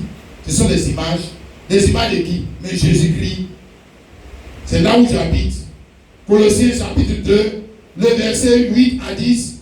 Prenez garde que personne ne fasse de vous sa proie par la philosophie ou par une vaine tromperie, s'appuyant sur les traditions des hommes et sur les rudiments du monde, et non sur Christ, et non sur les idées de Christ, et s'appuie sur les idées du monde. Tradition du monde, c'est quoi? C'est pas idée. Idée des églises, les idées du salut, les idées de l'enlèvement, les idées que les théologiens ont conçues dans les écoles théologiques et puis on a donné, et le pasteur vient donner aux gens, et c'est ça, il met en pratique, il dit que eux, sont dans l'enlèvement. C'est la même chose que les juifs disaient. Qu'est-ce que c'est différent? On dit, à lui habite corporellement toute la plénitude de la divinité. Vous avez tout pleinement en lui qui est le chef de toute domination, de toute autorité. Bon, car en lui habite corporellement toute la plénitude de la divinité. Et on là-bas, il dit quoi? moi j'habite pas dans tant fait de métro. Mais ici, moi j'habite. L'autre côté dit, moi j'habite pas. Ici, elle dit, moi j'habite. Frère, dis Amen. J'habite en qui? Christ. Donc justement, le premier est rentré dans le refuge. N'est-ce pas? Pour faire quoi? Connaître la transformation, parce qu'il a été transformé en un serviteur, un esclave. Pour te rendre le service qui va te permettre d'entrer en lui-même. Pour te mettre à l'abri. Oh, alléluia. Donc il ne pouvait pas exprimer sa pensée parfaitement s'il n'était pas en Christ. Tu comprends mon frère? Non.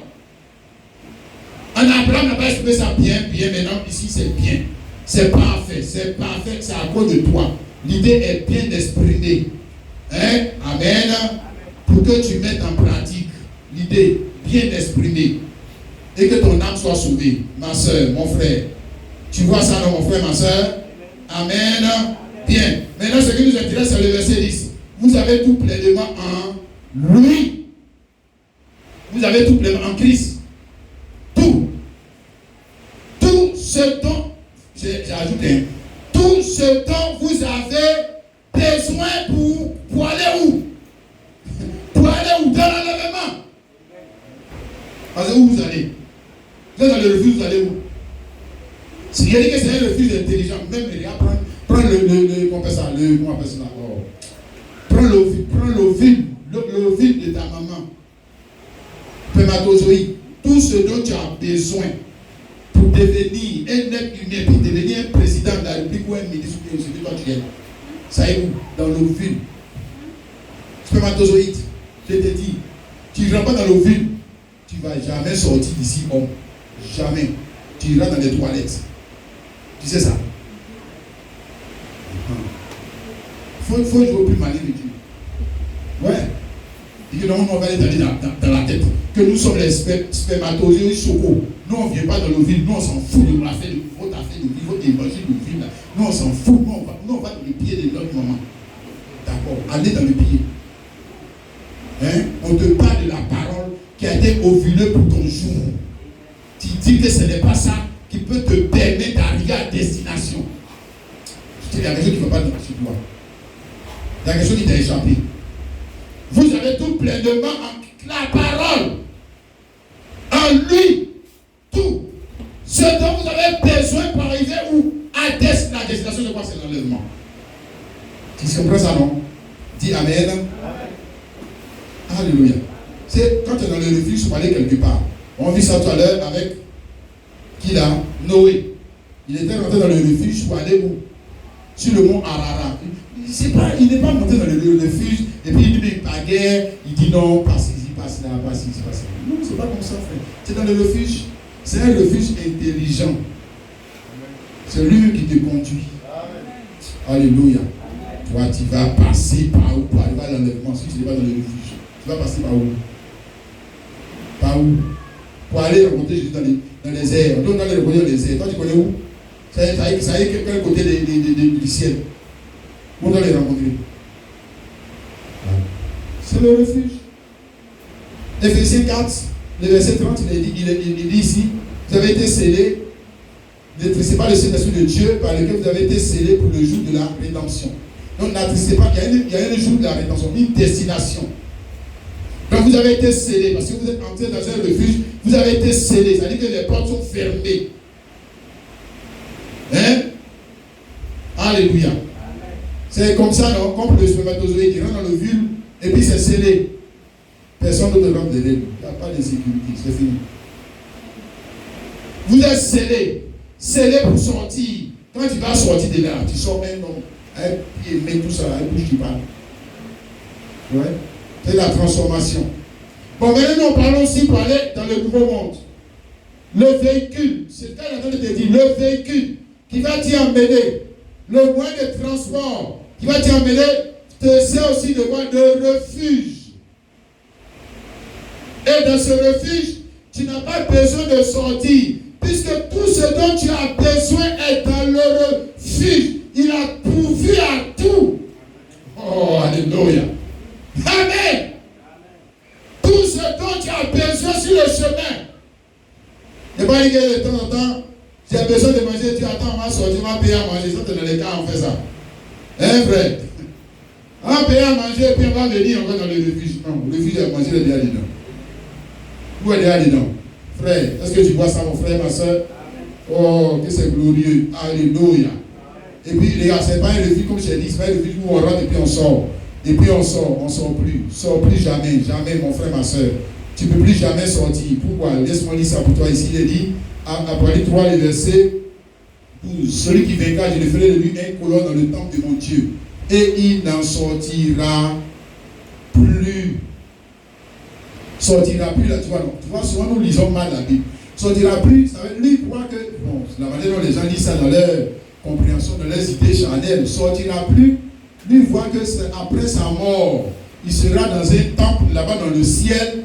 Et puis dans le ciel, là-bas, il y a un temple où les gens sortent plus dehors. C'est comme ça qu'il interprète.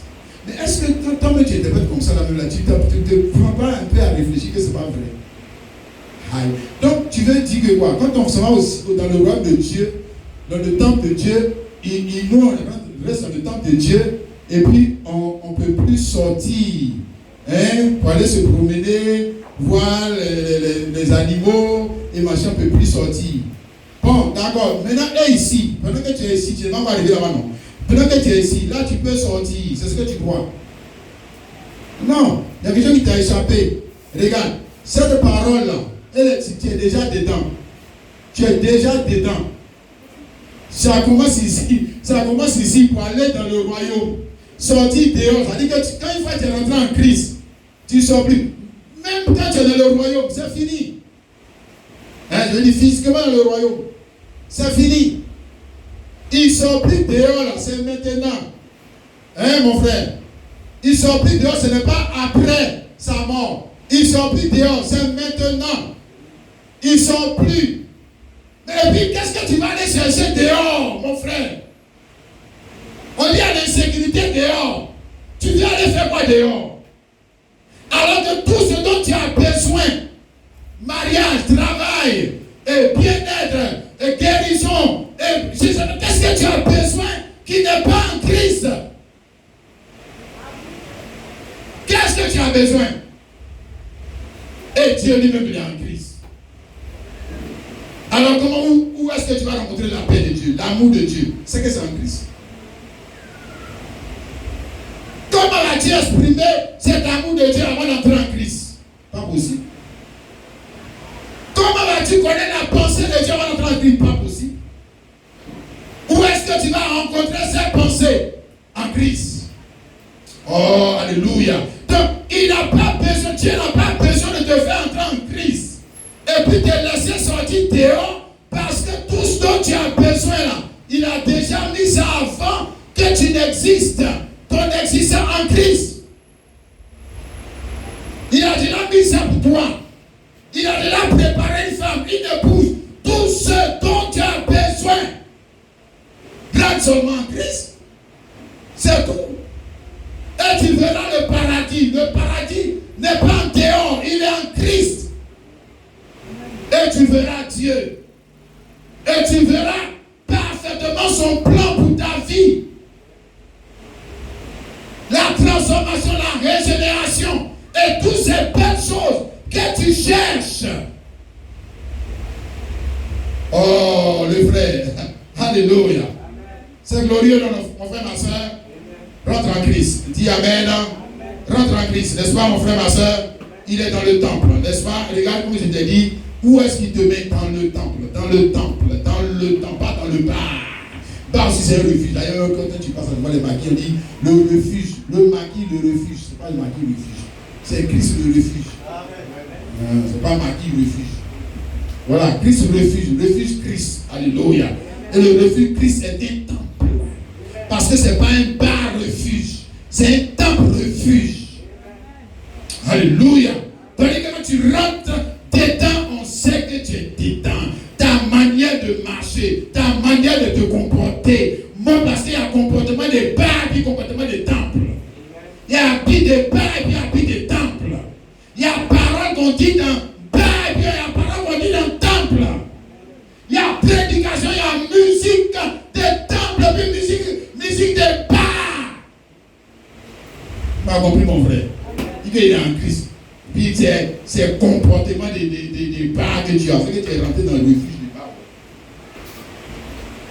Habit des bars que tu portes.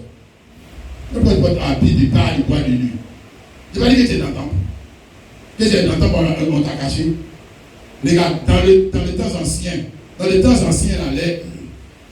ce qui était plus précieux, eux, ils n'avaient pas banque. Comprends le langage, leur langage, il faut comprendre ça, remonte dans leur temps. Eux, ils n'avaient pas banque. Ce qui était précieux, là, quand on dit quelque chose est précieux, on met ça dans le temple. Il n'y a pas une banque. C'est pour ça qu'il dit là-bas dans Matthieu 3, 10, apporter à la maison du trésor toutes les dîmes. Donc le temple, c'était le temple. Mais l'argent était dans le temple. Tandis qu'ils sont en guerre, et puis ils frappent les ennemis, et puis ils pillent les ennemis.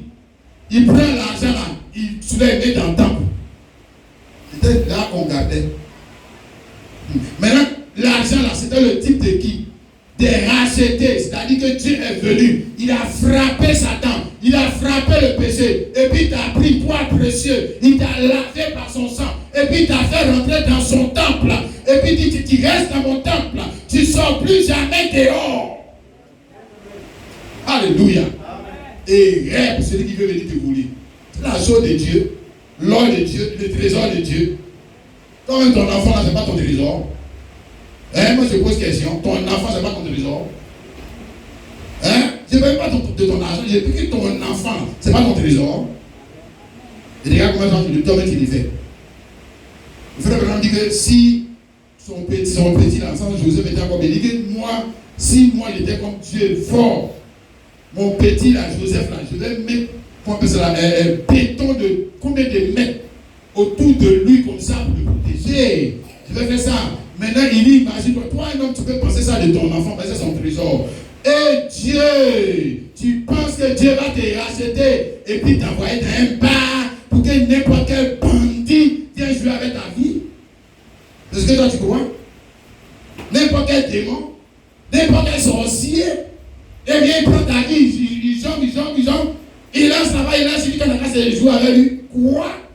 Les trésors de Dieu? Pour rentrer dans le temple, il faut frapper Dieu d'abord. C'est lui-même le temple. Tu as compris, non, mon frère? Oh, que Dieu nous aide, mon frère, ma soeur. À comprendre ces parfaites images. Laissons mon frère, ma soeur. Alléluia. Gloire. Amen. Est-ce que tu vois ça, mon frère, ma soeur? Bien, nous allons terminer maintenant avec l'idée du prophète. Voilà, on peut bien parler cette parole, on peut tout dire, mais je veux bien que vous compreniez bien cette idée. Malachie 4, le verset 5 à 6, il a dit, voici je vous enverrai Élie le prophète, avant que le jour de l'Éternel arrive, ce jour grand et redoutable. Il ramènera le cœur des pères à leurs enfants et le cœur des enfants à leurs pères, de peur que je ne vienne frapper le pays d'interdit. C'est pas ça? De peur que je vienne, moi je n'ai pas dit le diable. De peur que je vienne frapper le pays d'interdit, je vous envoie Élie le prophète. C'est pas ça? Et Élie le prophète est censé vous exprimer l'idée. Et ça veut vous montrer quoi? Le refuge. C'est ce que ça veut dire. Lis bien le contexte. Il dit, de peur que je ne vienne frapper le pays. Donc, avant de venir frapper le pays, un prophète qui vient, vous dit, et puis il va dire à l'église, Église, allez vous cacher. Voilà l'idée de Dieu que vous devez mettre en pratique pour vous cacher. Et puis maintenant, ils disent que non, Dieu n'a pas plus prophète. Bon, d'accord, c'est que vous allez vous. C'est que vous allez vous. Avant le jour, ce grand jour est retard, avant le jour de l'Éternel. C'est-à-dire avant le jour où va commencer la grande tribulation. Je vais vous envoyer Élie le prophète. Pour faire quoi? Pour ramener le cœur des enfants à leur père, pour revenir au refuge. Parce qu'en temps, ils ont créé eux-mêmes leur refuge. Tu comprends maintenant, non? Ils ont appelé ça catholique, ils ont mis le nom. Hein. Maintenant, ministère grand, ministère de tant. Maintenant, l'autre du coup, ils sont se cacher derrière le ministère, ils se cachent derrière son pasteur. Cache-toi derrière ton pasteur. Il ne faut pas rentrer en Christ. Cache-toi derrière ton argent. Il ne faut pas rentrer en Christ. Hein. C'est ça. Cache-toi derrière tes idées. Il ne faut pas rentrer en Christ. Continue de venir à l'église et puis ne te cache pas. N'écoute pas la parole du prophète de ton âge. Dis, banalise ça. Frère, c'est qu'il a dit, de peur que je devienne frapper le pays d'interdit. Maintenant, tu vois, là, moi j'ai écouté quelqu'un qui me dit que le pays d'interdit, là, c'est Israël. Il y a des choses comme ça. C'est comme ça, tu vois, les gens annulent la parole de Dieu. On lui a parlé, puis il trouve un mot. Il lui donne une autre interprétation, puis il a annulé tout le sens. Il a tout annulé. Le pays d'interdit, c'est Israël. Bon, dans ce cas, Jean-Baptiste, là, son message, le message de Jean-Baptiste, là, c'était faux. Puisque le message de Jean-Baptiste, c'était de faire sortir les enfants d'Israël pour les emmener vers quoi? L'agneau de Dieu. Que eux ne connaissent pas. Alléluia. Le message de Jean-Baptiste, c'est pour Israël seulement. C'est pas ce que toi tu as suivi. Tu n'es pas quitté ta famille pour venir à Jésus-Christ. D'accord. Pays interdit. Pays là, c'est monde, mon frère. Pays là, c'est monde. Le monde est pour Dieu, dans la tête de Dieu, le monde est un pays. La grande tribulation, le jour de l'éternel, le grand jour de l'éternel, c'est la grande tribulation. Et la grande tribulation n'aura pas lieu seulement d'Israël. La grande tribulation est sur la terre tout entière. Pourquoi? Ce sera le jour de vengeance. Laisse-moi dire ça, frères et sœurs. Ce sera le jour de vengeance. Le jour où Dieu sort, parce qu'aujourd'hui on est dans lequel jour? Dans le jour de l'homme. L'homme fait ce qu'il veut. Il peut attraper les enfants des gens et les tuer. Il y a rien, ça va pas quelque part. Il peut traverser ici, il peut faire ici, il dit que le Dieu. D'accord. Il faut faire. Fais pour toi. Il y a un jour là, ça sera pour moi. Le jour de Dieu, c'est ça qu'il parle. Avant que le jour de Dieu ne commence. Sur la terre, je vais vous envoyer Élie le prophète pour vous montrer le refuge. Cachez-vous. Ne dites pas, je suis chrétien, pentecôtiste, je parle en langue. Cachez-vous. Rentrez dans la parole. Mettez-la en pratique. Cachez-vous. Parce que ce jour-là, il y a un seul moyen pour vous d'échapper une fois dans le refuge. C'est le seul moyen, mon frère, ma soeur. Autrement, ton argent sera frappé. Toi-même, tu seras frappé. Tout le monde sera frappé. Les églises seront frappées. Comme au jour de Moïse, les premiers-nés ont été frappés. Enfin, tout le monde ceux qui n'ont pas écouté la voix du prophète. Et cet âge, il a dit, voilà le refuge. Le sang sur le linteau des portes, c'est ça le refuge. Alléluia. Dis Amen. Amen. Mon frère, est-ce qu'en ce temps-là, il n'était pas déjà circoncis? Il n'avait pas qu'à des membres qu'ils sont enfants d'Israël. Ils étaient déjà circoncis. Mais ce jour-là, ce n'est pas circoncis que vous voulez voir. Il dit le sang sur le linteau des portes. Et on dit ce que Dieu veut voir. Dis Amen. Amen. Et Dieu veut voir si tu es en Christ. N'est-ce pas, mon frère, ma soeur? Si tu es en Christ, normalement, tu reçois le message de ce prophète. Tu le reçois. Tu le reçois. Tu reçois cette parole. Et ça doit me ramener à la foi de mes pères. Ça doit me ramener là où mes pères étaient cachés. Pour que je puisse connaître l'enlèvement avec mes pères. Tu comprends? Quand les morts en Christ ressusciteront. Parce que moi, je suis rentré là où Paul est rentré. Je suis rentré par le même processus. Je suis rentré là où Pierre est rentré. Ils ne sont pas rentrés dans une religion. Ils ne sont pas rentrés dans une dénomination. Ils sont entrés en Christ. Et ils ont commencé à mettre en pratique les idées que Christ leur avait données dans les jours. Oh, que Dieu nous rende heureux, frères et sœurs. Alléluia. Que Dieu nous rende heureux, ma soeur, mon frère. Amen. C'est ça que je vais te montrer, ma soeur, ce matin. Le refuge, n'est-ce pas? Le refuge, il n'y a qu'un prophète qui peut te montrer cela. Sinon, il va te montrer autre chose. Pas le refuge. Bercy, c'est peut-être un refuge, mais ce n'est pas le refuge. Il doit te conduire à l'enlèvement. Amen. Que Dieu nous aide. Amen, amen. Alors, nous allons nous arrêter là et chanter ce chant 240.